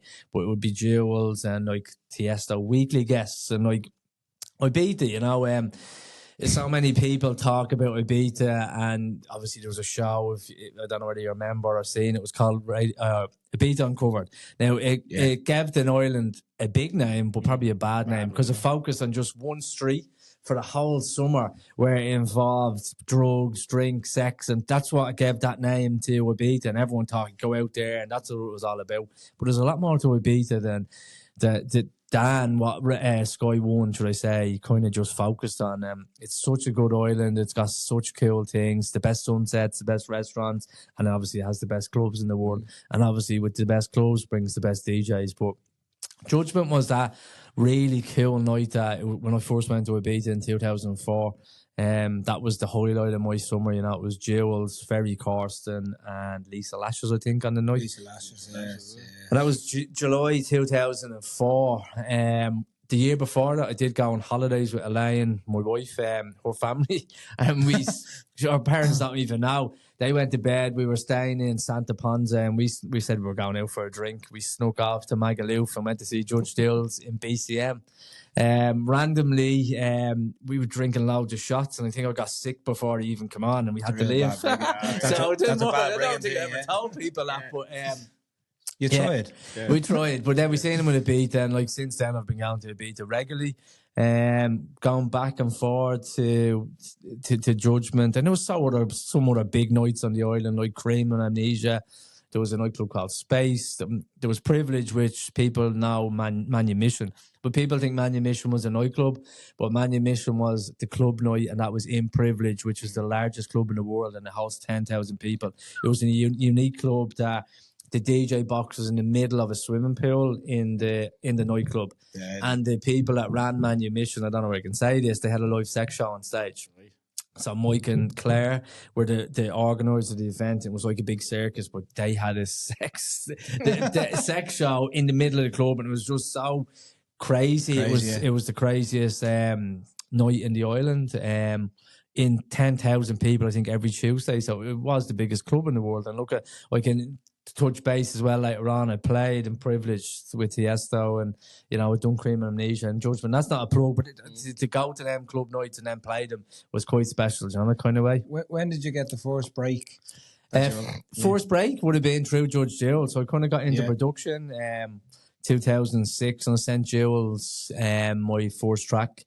At the time, he would have had a few people working for him, and he would have someone that filtered all the music to him, because he would have got sent so many MP3s then, and they download them and give him maybe a selection of tracks to go through, and then he'd narrow it down to maybe 20 tracks, and that'd go on to Radio 1. So he played my first track, Corruption, in 2006, and he made I think it was called Track of the Week.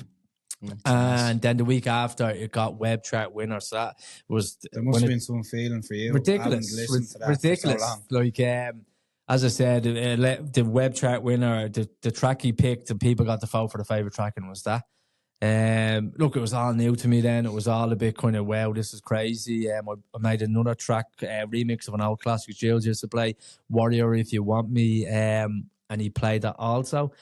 And that just propelled me then, because back then, it was harder to break through, but it was maybe once you got broke through, it was easier to be recognised then, if that makes sense. Because now everybody wants to be DJ, and everyone's just trying to do the same thing and trying to copy certain styles of certain one DJs. Song will come out and then they're gone But back then, and the track Corruption got signed to Armour van Buren's label. Back then, it took a lot of time to come out, but the track kind of had more legs. Now a track's very disposable, where you might make a track, takes a while to make it, spend so much time, it comes out, and a week later it can be forgotten about, unless it is a big track.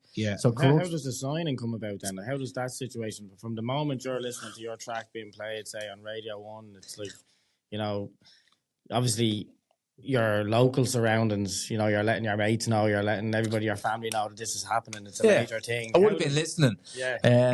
I'd listen to Jules' show every week. I didn't know he was going to play it, and next of all, it comes on. It's crazy.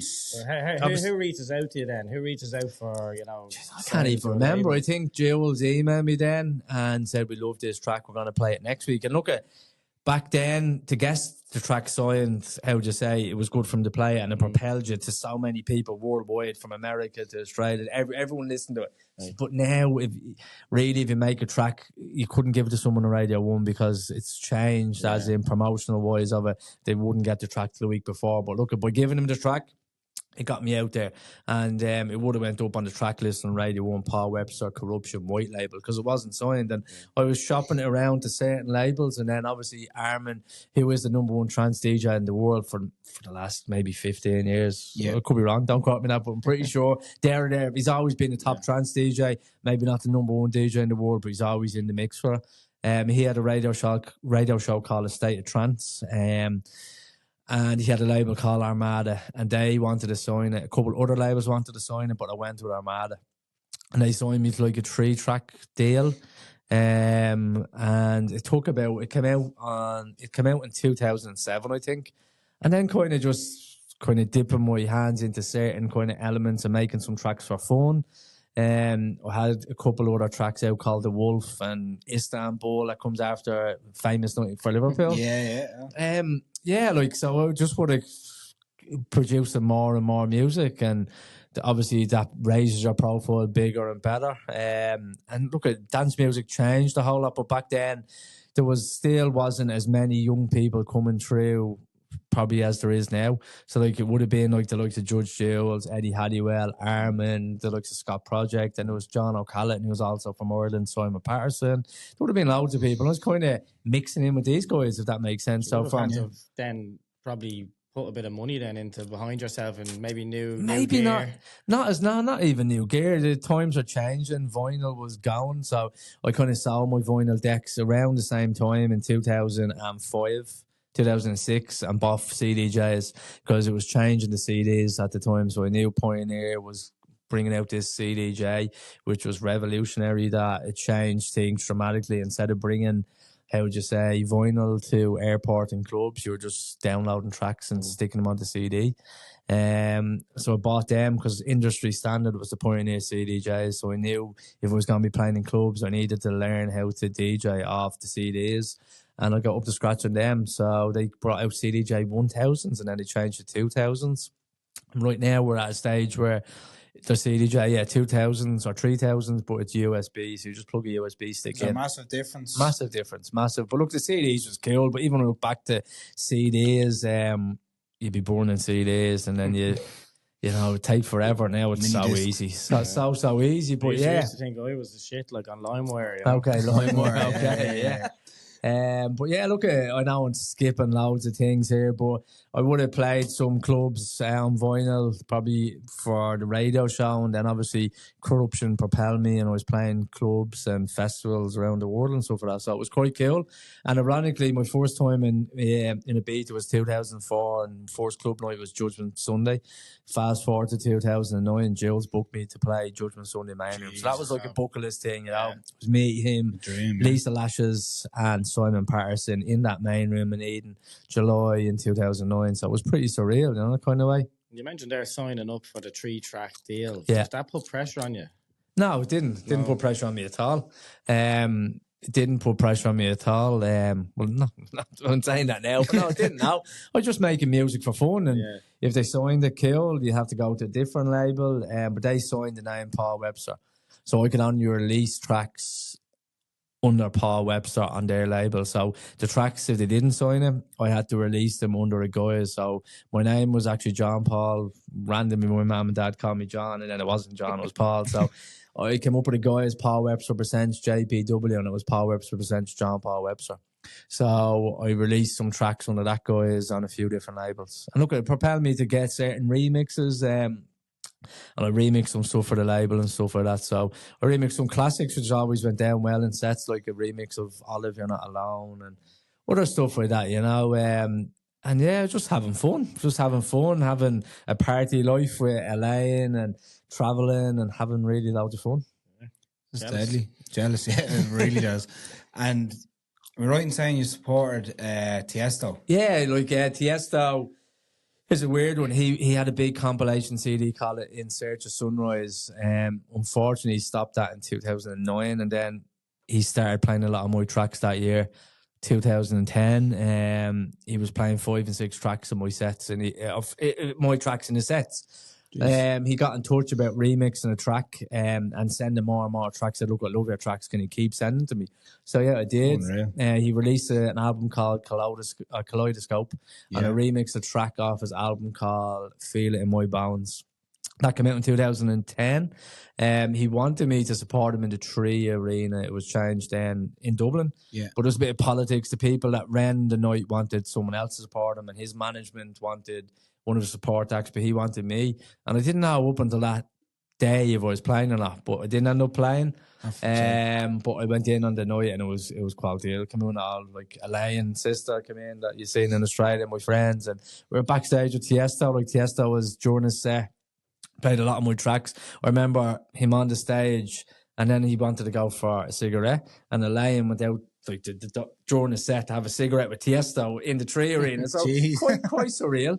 I played with him in Ibiza. He had a club night in Privilege, which Manumission I said was in, and there was 10,000 people on a Monday night. I was playing Judgment Sunday on the Sunday, and so it wasn't allowed to be announced till the Monday because Jules had me over. And politics on the island. I shouldn't have been playing, but I was going to play, but I couldn't announce till the Monday.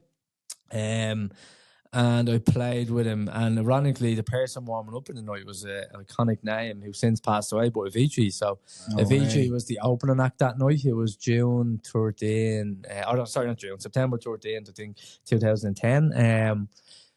And I closed off the night. It was probably the most nervous I've ever been. I was absolutely shit my pants. That's the best way to describe it.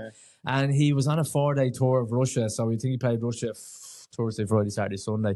He got into Ibiza on the Monday. I was meant to play from 5:30 till 7 in the morning as the sun was coming up. That was my official set time.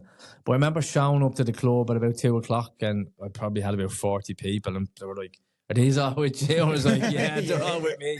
So we went into this little cool VIP area on the dance floor because it changed. Tiesto didn't have, he was so big, he didn't have the DJ box in the middle of the floor in the in the swim pool.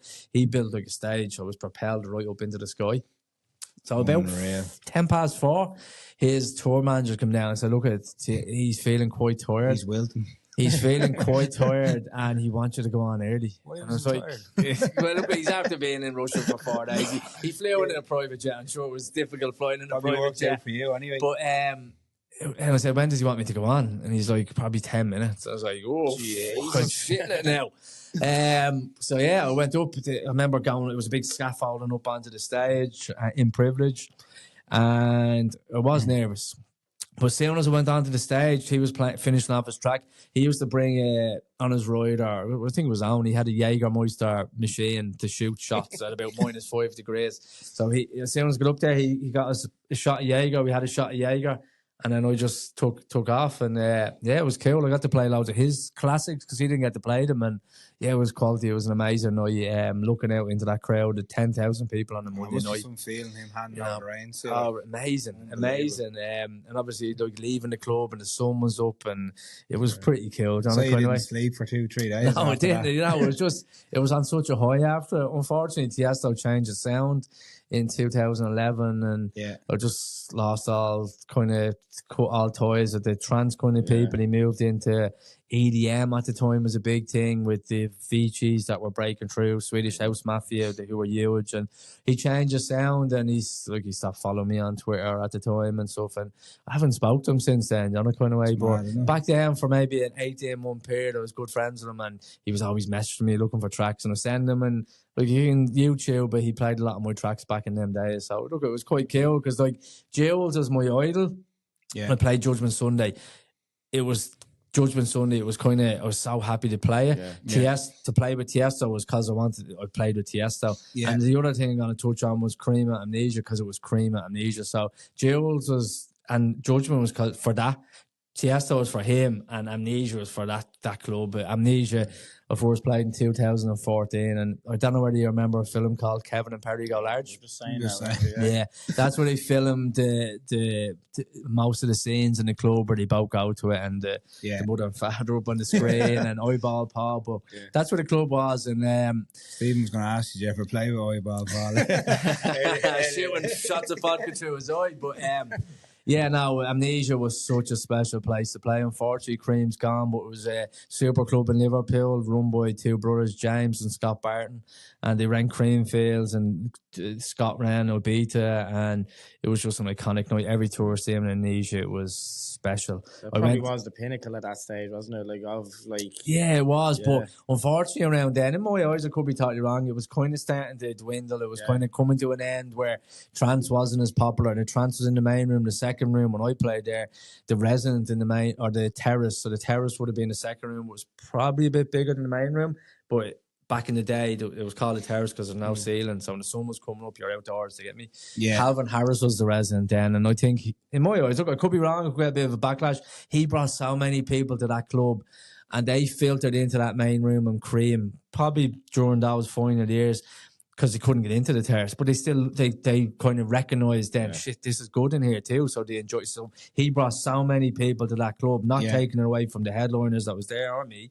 But as soon as Calvin departed from Cream and went on to Vegas, and Cream died a little bit. And my opinion, it kind of dwindled, the numbers dwindled, and they pulled away from Amnesia. Things was changing on the island, and Cream is no longer there. But during them 2014 I played, it was me, Paul Van Dyke and Paul Oakenfold in the main room. It was just a DJ box. It's just so cool walking in. Like I said, I went there as a clubber with Elaine, and the only way to describe it in that main room was like sardines. You're watching Above and Beyond or Tiesto. I seen Tiesto there in 2004. And it was like sardines. And that is like, you can't move on the dance floor, but it's special. It has this ice cannon, it shoots down. And because you're so hot, it kind of makes you cool. It's surreal. But the play there was so special. What a time to be a part of it! Like, oh, it's unbelievable. And I played 2015, 16, and 17. I think. The only thing I'll say is 2014. My son was just born. He was actually quite sick at the time. And looking back now, I probably wouldn't have went. I didn't know how sick he was at the time, but thankfully he's okay now. But Ibiza is a special place, and I do see myself retiring there as soon as my kids grow up. And probably got to sell house and move out. Well, That's the plan. That's I go there. I go there every summer still, and we go there on family holiday, and I just love everything about the island. As soon as you get off the plane, the heat hits you, and it's kind of cool. You're going from the airport to where you're staying, and all these billboards. It's all about dance music, Monday night might be David Guetta at Ushuaia, and then you might look up here and it's Swedish House Mafia, and then it is still the pin. It's the best place for dance music. I know people always say this place is going to be the new Ibiza. This place is going to be. There's no other Ibiza. There never will be another Ibiza, and that's the end of the story for my. People say Croatia's the new place. I played in Croatia last summer.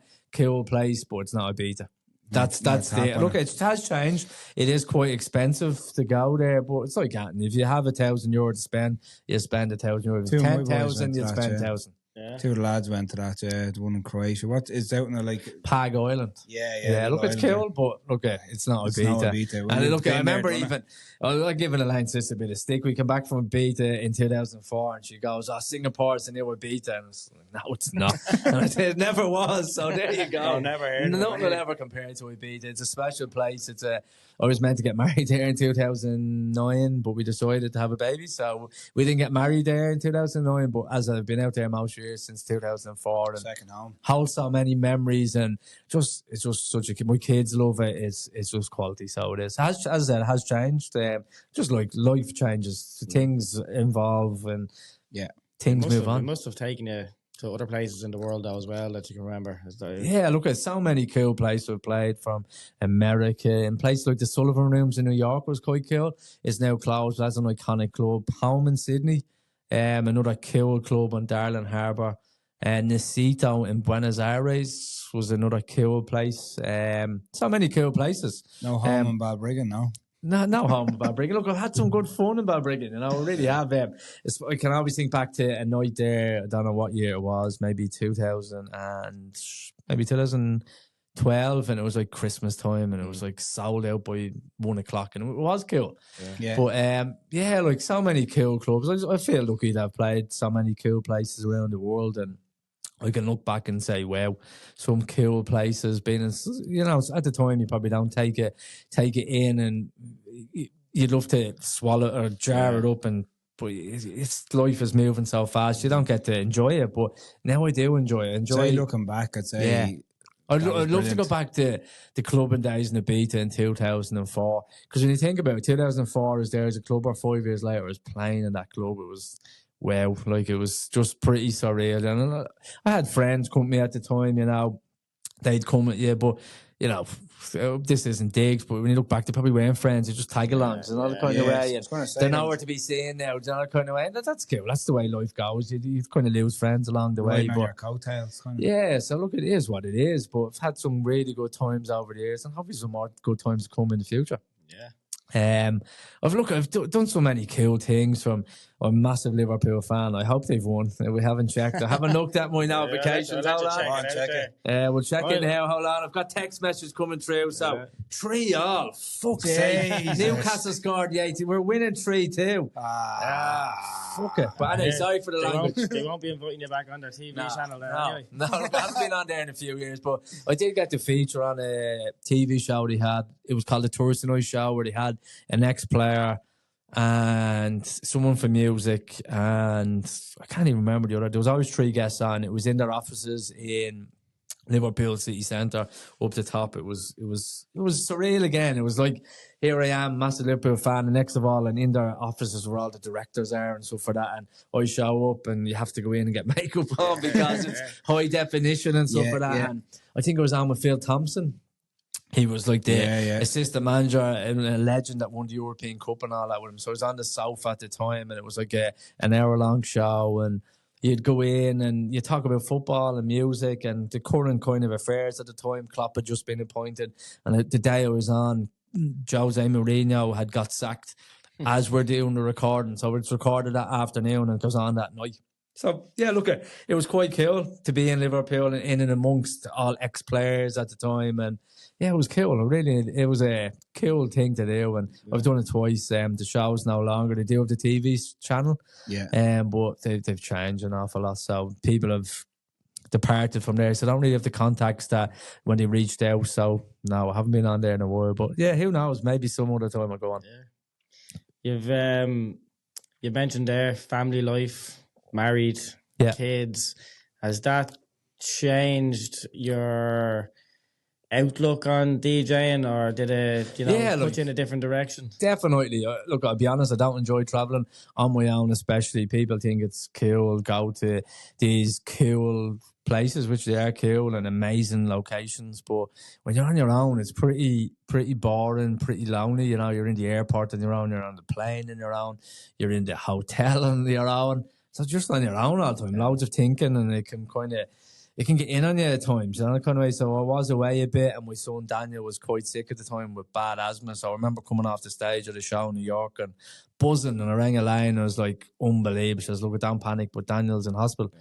And that kind of that sticks in my mind big time. I didn't want to be in New York at the time. I just wanted to be back home. I think I changed my flight to go back home, paid silly amount of money to land at 5 o'clock in the morning, when I could have just landed and not changed the flight at 7 o'clock in the morning. Wow. So it made no sense, but I just wanted to be home. And that it did kind of change my outlook. I didn't want to be away, and it happened so many times. He was in hospital, God love him, 36 times in A&E with his asthma during an 18-month to 2-year period, and it was mega stressful. Mega stressful. And it kind of did change my outlook on I didn't want to be away, and I was probably cancelling gigs when, looking back, I shouldn't have, but I was more, how would you say, I was letting people down by not showing up to them, but my family was my main priority, and I wanted to be there. When Daniel was sick, we had another daughter, so it wasn't just like, I couldn't just fuck off and say, here, he's sick, deal with him, I'm going here. I couldn't, and that's just other people might, and that's their own way to deal with things, but I'm pretty much hands-on dad that I like to be involved in doing everything. And me and Elaine, we have a good kind of, how to say, balance of how we look after the kids and what we do with them. So yeah, it did change my way I look at things. And look, I'm a family guy. I enjoy family life. I enjoy my kids. We've got a good, me and Elaine, we've got a good marriage. I've got a good mum and dad and sister, and I've got a good close knit of friends that you kind of learn as you get older. Keep your circle kind of small. And that's what I have done. I work full time on the dental nurse. People, it's crazy where how people ask, how are you a dental nurse? In a kind of way, I don't know how I am myself, to be honest. It just happened. I was a carpenter. I qualified as a carpenter in 2009, so people don't know that either. I was helping out doing some admin work for the company that Elaine works for, the company, the dentist. And just a little story, the main dentist who owns the practice wanted a male nurse. He said, so people can't go on maternity leave. And so I said no. I said no at the start. And Elaine was like, give it a go. So she worked there too. And it's weird, like I work in the same place with my wife, but I was in a different room. So I gave it a go. I was shadowing a nurse at the time. Kind of learned the ropes for a couple of days. It was meant to be for a couple of weeks, and someone rang in sick, and I got thrown into the deep end. It was kind of sink or swim, and luckily I was swimming, and I picked it up. I really enjoyed it. I worked with a kid on there probably 13 years. I work with a cool bunch of people. Most of them are girls. We have good banter days today, but we're professional about it. And a busy practice called 8-Day Barbarian Dental. It's not a plug. It's not a plug, but it is a plug. Did they text me yesterday to get me come in for your appointment? That's what I'm here to give you a reminder. But yeah, look, I love it. It's weird. I never thought I'd be a dental nurse, but I do enjoy it. I find it, I won't say easy, but I do enjoy it. I enjoy I've kind of picked it up. I went to college. I went to Trinity. I went to the dental hospital to do diploma, I think I have, diploma or something. I studied and unqualified, and I love it. I do enjoy it. Trinity's nothing to be sniffed at. No, either. no, it's not, definitely no. not. I put it off for a number of years. It was always going to be in the pipeline, but we how would you say, we had another child, and then we were saving for a house. So I always put it on the back kind of burner. But then I done it randomly. I graduated during lockdown, so we didn't get a proper graduation. So a lot of shit. But there it is. So I'm still there. As I said, I work with a good bunch of people. And look, most of them are girls. There's a couple of blokes there, dentists, and they're good friends. They've come to gigs with me in Ibiza and stuff for that. And look, I can't complain. I'm a family guy, but look, music is still very close to my heart. What I love. And look, I've kind of have a bit of, what would you say? I'm happy enough just to sit in the fence and kind of watch what's going on and kind of dabble in and dabble out as I kind of need to and want to. Obviously, I know if you don't put a lot in, you don't get a lot back. And that is something that can be hard to swallow at times, because I do want to be playing the big gigs my friends do, but I understand it can't be doing them all. Yeah. But I'm lucky to still get a lot of offers. I do turn stuff down, a lot of stuff. And as I said, with my son being sick, I've cancelled so many shows over the years. And I probably made a few enemies, not enemies, but people probably couldn't trust me, like from shows in Los Angeles. And this is not just name dropping places. I can think of Montreal, of Los Angeles, Buenos Aires twice. Because my son was sick. It's not just down the road. No, it wasn't. So I've let people down, and I do apologise, but my family are my number one priority, and I didn't end up doing them. And unfortunately, you don't get booked to do them things again. But it is what it is, and look, life is short. So I do I do look back and have some regrets at missing those gigs. But as I said, my family are number one priority, and I could mess with your head a little bit. You come in for a bit of stick online and. How would you say, it can create kind of, not, it can get in on your head and you can be overthinking and then you're away. And I think the last time we cancelled a big show, I think it was sold out, and Elaine was nearly due a baby, and I had this thing in my head. She was gonna go into labour and on in the middle of a fucking 12-hour flight. What would I do? I'd be devastated. I'd be devastated to miss the birth of my daughter. And I was all up for going. And the day of the gig, I just woke up, I can't do this. And I couldn't do it. And I was like, fuck, how do I get out of this? And I should be thinking, wow, I'm flying business class to this gig and it's going to be fine. But in my head, I started overthinking. And I've probably never opened up and told people this, but couldn't do it. Just couldn't do it. And I had to cancel. And look, I let so many people down. It was sold out, but I just couldn't do it. She was 3 weeks before. I shouldn't have taken it on. But the inner me of how much I love music, I said, no, I'm going to do it. And I was, "Are you sure?" And I said, yeah, 100%. And the closer I got, I remember we done antenatal classes on the Friday. Went home, woke up Saturday morning. I was meant to go to the airport about 3 hours later. I just couldn't do it. I couldn't just do it. And she was trying to just do it. Everything before, and I was like, can't. And she was telling you to go? She was telling me to go. I just couldn't do it. It was like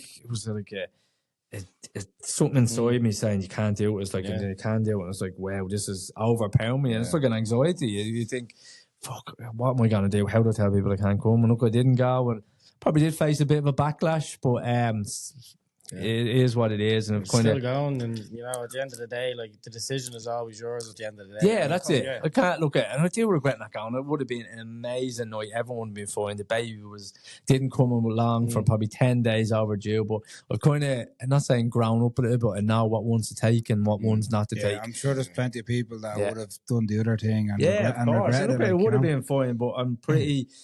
As I said, I don't like going away on my own. If someone come with me, I'll go anywhere. But when there's nobody going with me, it's kind of, couldn't be arsed. And that's not a bad thing. I don't want to be sitting in a hotel. Life's short. I don't want to be sitting in hotels by myself. I don't want to be sitting in airports by myself. I don't want to be. I love the music element, being there, playing, but I'd like just to show up, play, get the fuck out of there and be home. So when I do play, I'm kind of just in and out. I played at a festival this summer. Luminosity, flew in, played, flew home, and it was cool.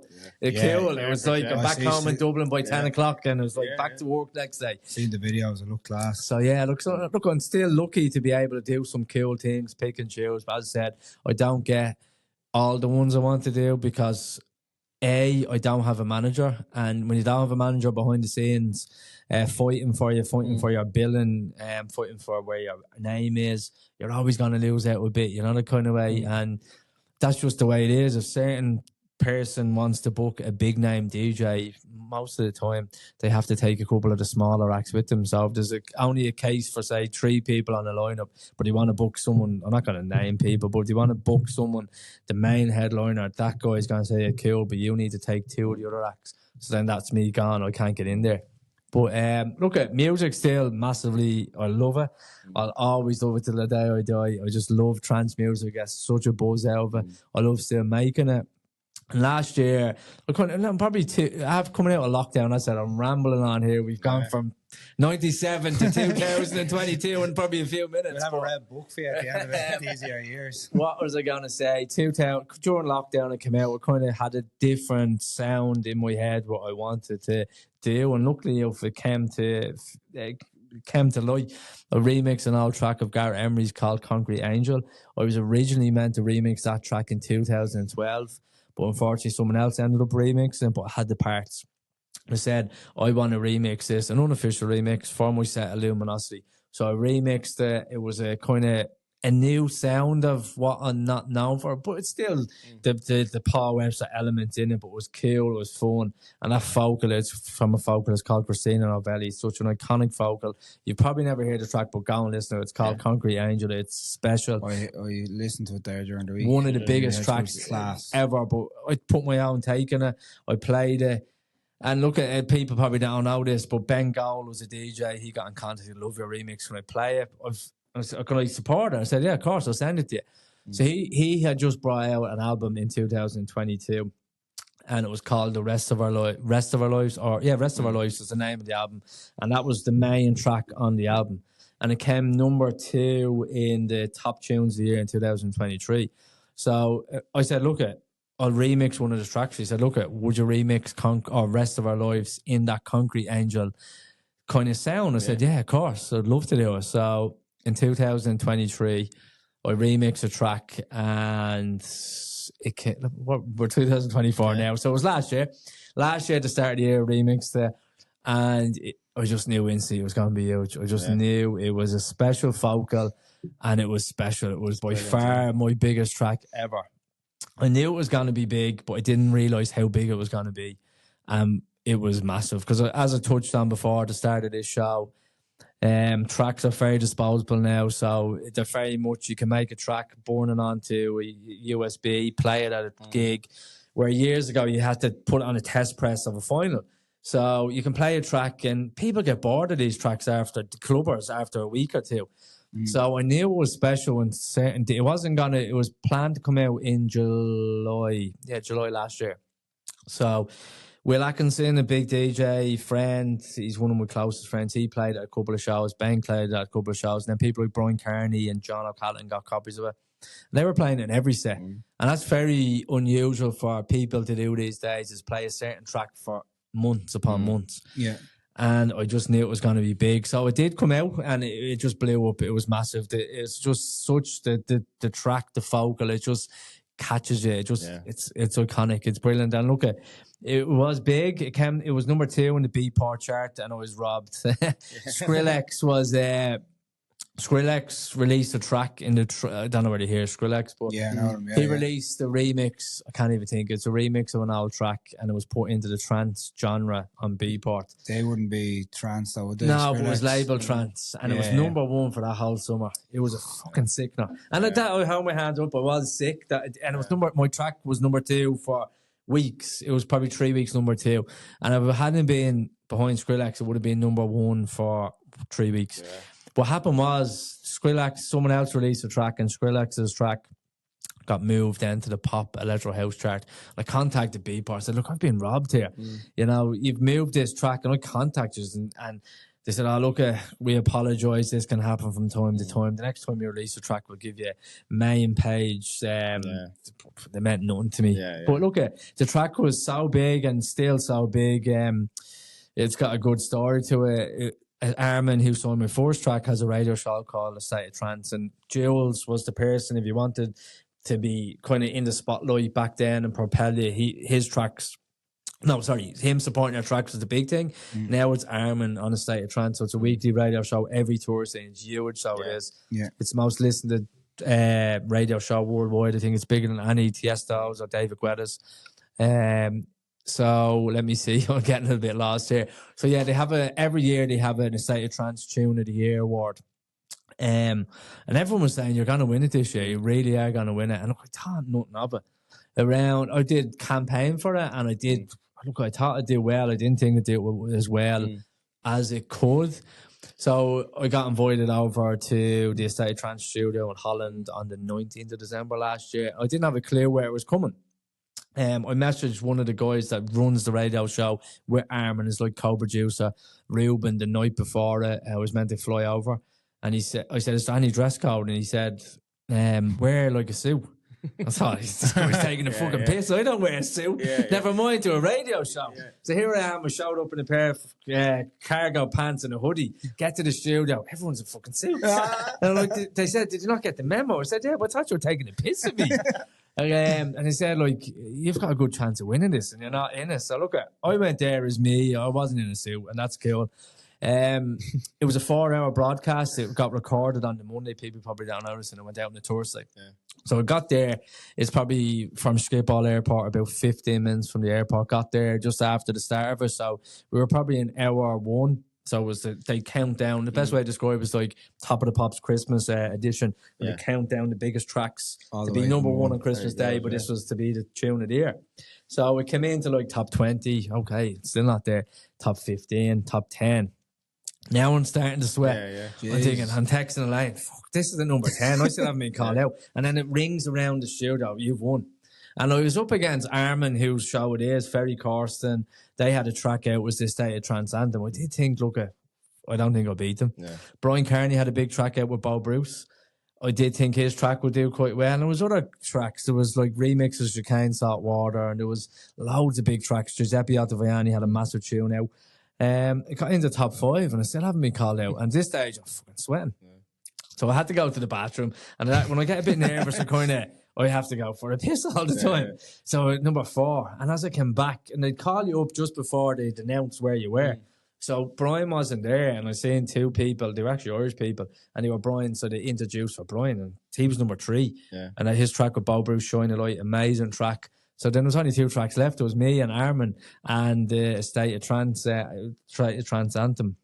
So they called me up as number 2. Look, grateful to come number 2. A little bit good. I wasn't. Some people said I was robbed. Look, I wasn't robbed. You didn't wear a suit. Possibly. But look, the people fought for it. It's an online vote. Achievement. But it gave me a really kind of taste. Wow, I want to win one of these, and it was cool. It was an amazing experience. It was so cool. Flew into Holland on a Monday, took the day off work, went to it, flew back home, and then the broadcast. And look, it did. It was in the Star and all that kind of stuff because it is a big achievement. But look, to come number 2 is a bit of a sickener that I didn't come number 1. But look, it is what it is. I did think this year being the reckoning for State of Trance Tune of the Year, but unfortunately politics behind the scene didn't allow my track, which I have to come out this year because someone didn't want me to go up against them. So I was pushed back to 2025, and unfortunately at the time I didn't have that management behind me to kind of to say, no, this track has to come out this year. And I do think, hand on heart, if it had been out this year, the award sort of vote closes in a couple of weeks. I do think it would have won it this year. But anyway, I'll be in. I do think, look, I won't say I'm going to be in it because things change, but I do think, and the label think I'll be in with a shout next year. So fast forward next year, I've got a track coming with Bo Bruce, and it's called Holding the Light, and it's a special track. She's a special vocalist. She was on the Voice UK, and I think she won it in 2012. It's a bit of a story behind this track. In 2018, I was coming back from a gig, I think, and listened to her album. And Garrett Emery had a big track with her called You, and it was off her album too. And he kind of made it into his own version, released it. But she since left her label at the time, and there was a lot of dispute going on as far as I can gather. So I done a bootleg. I didn't know her. I just ripped the song off YouTube and created a version in my kind of sound. In 2018, it was a bootleg. It blew up. Armin wanted to sign it, but I think it was with Sony and someone else had it, and they couldn't come to an agreement between the labels, and it couldn't come out. So I just parked it. Last year, after the Rest of Our Lives, I spoke to the A&R Armada. I said, I'm thinking of doing a new track with Bo. What do you think? And I spoke to Bo.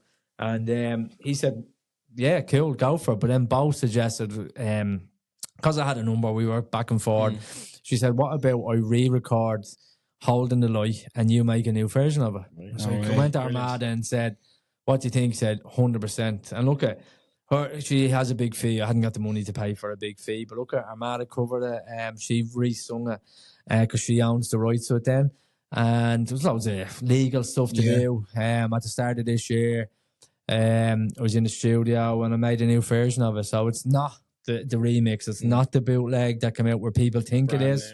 It's a brand new version. I've used certain elements out of my Rest of Our Lives remix. I've added new parts from the breakdown and she's re-sung it.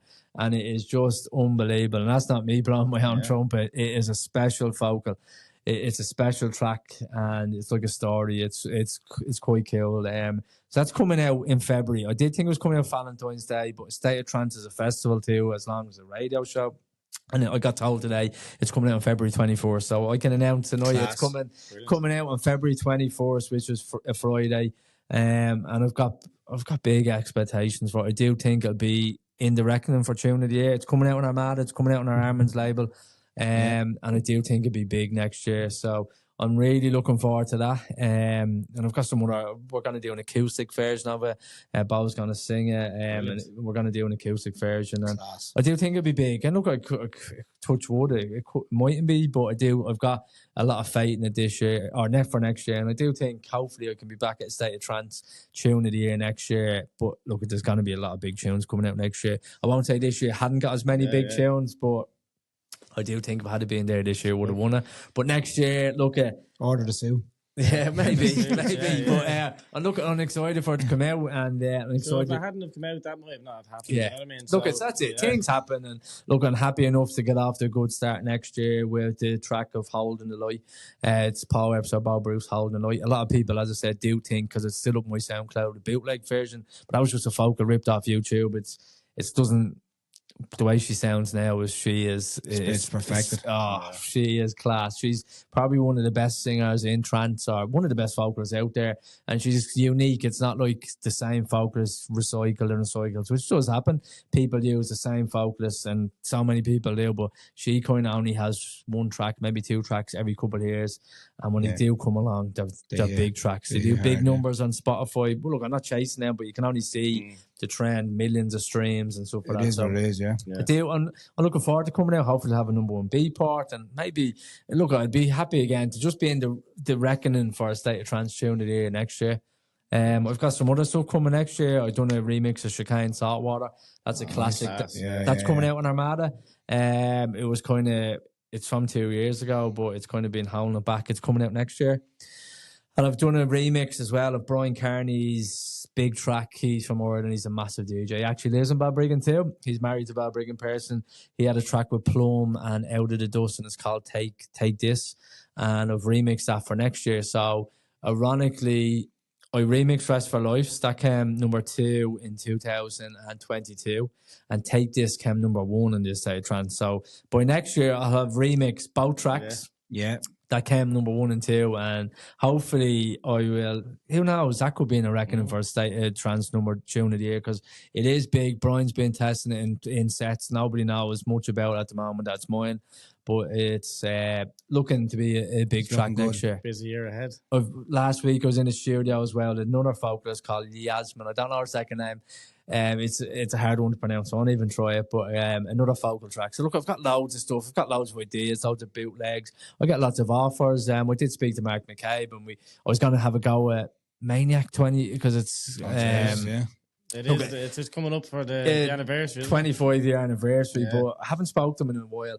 And I did have an idea down for it, but I haven't got around to finishing it. Look, I will be honest, Maniac wouldn't be a track I really liked, but when he said it to me, I had a little idea for it. And who knows, maybe next year I'll have a version of Maniac out next year with Mark, but that's maybe wider than Mark, but we'll see. But look, music's very close to my heart, and I'll always dabble in and dabble out of releasing tracks and just see what happens and balance it with the family life. Fair play to you. It's unreal. Keith mentioned he had a bone to pick with you. Oh yeah, he did mention. I didn't. I didn't show up to a legal rave. He suggested. I can't remember. Where were you in 2000? what was it, 2002 probably. Yeah, I did show up to one. I did play it. I think that's what it was.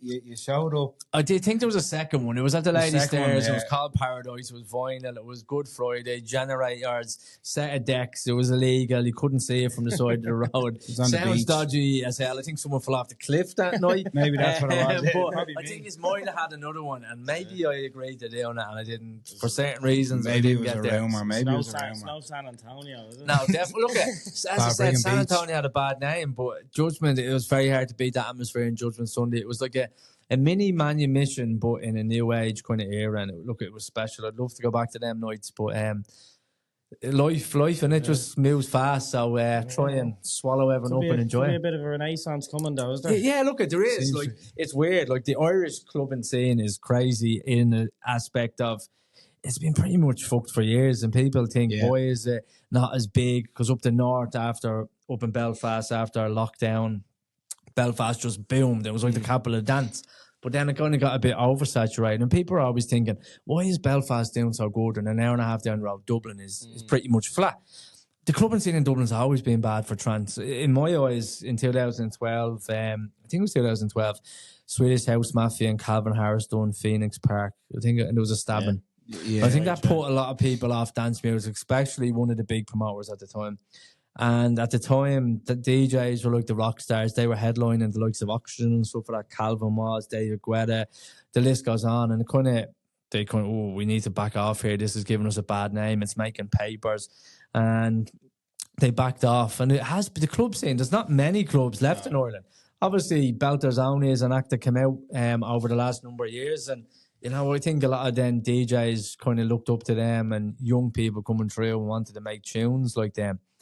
And try to copy what they were doing. Maybe not copy, try and replicate what they're doing. Look, Belter's Only have been very, very, very successful.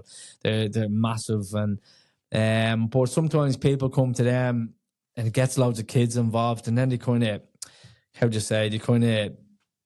branch off into different aspects. Techno's big in Ireland, but trance hasn't been big in Ireland for many years for some strange reason. But there's a guy called Ben Hemsley, and he's a trance DJ. In my eyes, and he makes a lot of trance. He's playing the State of Trance next year, and he's a huge new act. But he played at a festival called D8 in the Garden down on one of those M3s roads, and it sold out in minutes. Hannah Lang's another one. She's kind of borderlines on trance, hard trance, and techno. So really, where they say they're into trance, but they're going to these DJs who are trance DJs and hard trance DJs, and they're kind of back to the roots of all stripped back tracks, playing older tracks. And it's weird because, as I said, trance isn't big, but they're going to see these guys who are trance DJs, but I don't think they want to be associated as a trance DJ. But yeah, look, it is what it is. The Irish clubbing scene is pretty flat. Whatever people seem to do, it just doesn't do well, which is quite sad. It is quite sad because when you look back to, I mentioned God's Kitchen in the Point, Gatecrasher in the Point Depot, Judgment Sunday in the Point Depot. The first big festival in Ireland was called Homelands in Mosney, 1999 and 2000. There was Creamfields and Punchestown. They were all big trance festivals. And unfortunately, but look, sometimes it comes in cycles. Comes around. And fingers crossed, the Irish clubbing scene can come back because, they've John O'Callaghan and Brian Kearney, massive trance DJs who play everywhere worldwide, and then they can't get people to come out and see them sometimes in Dublin. So it's a bit strange, Crazy. But we could be here all night talking about why it's not and why it is. But look, another episode. Yeah, part two. Hopefully Liverpool are playing that night. We'll get you back after February for part two. Listen, if we can get you. What we do is, music is a big thing for myself and Keith as well. And, we produce the podcast through Spotify. And we create a playlist for every season. And each guest that comes on adds a bit of their flavour onto the playlist. And we're wondering, what would your song of choice be for the playlist? From my own tracks or just in general? Any track in the world. So many different tracks resonate with me. Going back, you're putting me on the spot here, but there is so many Ibiza classics, there's loads of them, and I don't want to really say one track and then people say, oh, what about this track? But I'm trying to think. Let me think. Obviously, Give, you're give, going us, give us one of your own. look at my track Rest of Our Lives with a Ben Gold, Rest of Our Lives Paul Webster remix. So that's been my biggest track. It's probably about 50,000 streams off 1,000,000 streams on Spotify. And then look, there's loads. Let me see. I'd be delighted to put that on. Yeah, look at 100%. Yeah. and look, I'd love you to put it on. And obviously, look, you can think of the stuff like Nailing and Kane, Beach Ball, Cafe Del Mar. There's Love Struck. There's loads of them. But yeah, look, I'd probably just go be biased and go with my own track, Rest for Life. But yeah, definitely, I appreciate you I was putting it on. hoping you were going to pick that. Yeah, look, it's a track that loads of people. It's got my daughter who was only 5. She was 4 at the time. She'd sing along to it. It's a sing along track. The melody, the vocal sticks in your head, and you just can't get it out. And it's such a warm track that people love. Yeah, it's been a pleasure. Yeah, look, thanks for having me on. I really do appreciate it. I do want to give one little shout out to Imperative. They've sent me some clothes to wear, and this is one of the tops. Looking over here, not to the microphone, but I will tag them, and we'll tag them in the post. In the show This is a new Irish brand who was coming out with some cool kind of track sets. So that's in Imperative, yeah? Yeah, Imperative, yeah. Imperative. It's an Irish, it's a Dublin-based brand who's looking to really skyrocket in 2025. As I said, he sent me on a matching set, but it was shorts, and I wasn't wearing shorts. It's freezing out there. I would have looked a bit odd on camera wearing shorts in here tonight. But yeah, I do want to give them a shout out. Of course. Yeah, so yeah, look, thanks so much for having me on. I love what you are doing. It's so cool. I know he's up for a couple of awards, and I do really hope you do well and get the awards and get it over the line. You deserve to win it. And just keep doing what you are doing. Fair play. Cheers, pal. Cheers, pal. Thanks a mil. Cheers. All good? Brilliant. Yeah, What time is it? Deadly. 10 past 10.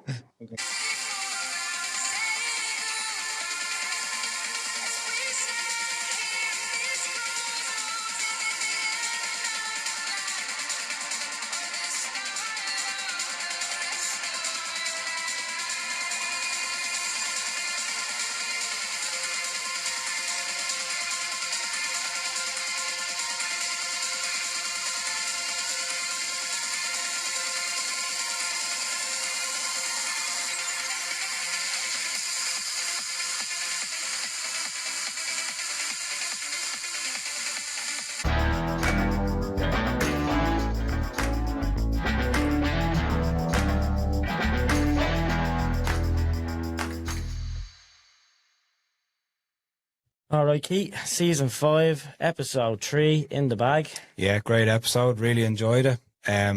Big shout out to the two boys for joining us on the episode this week. So we've got Cian and we've got Paul. Thanks very much to the lads. Yeah, 2 great interviews. Learned a lot from both of them. And we've also got the product of the week that's going to be available on our YouTube channel and on our socials. Who have we got this week? Yeah, so jump across. Me and Stephen be testing out the Super Rod IR testing kit, which is a handy bit of kit for anyone's testing bag. Yeah, I know you used them out on the field this week, and it cut down your testing times by nearly half the time. So what we're going to do is we're going to roll it out now on the challenge wall on the CP fuse box and see how you get on. Yeah, can't wait. Yeah, just before we go, I just want to say a massive shout out to Robus Lighting for their continued support. And for anybody who enjoyed this episode, make sure you head over to wherever you get your podcasts. Give us a follow to be notified when the next one drops. Thanks, everyone. Take it easy.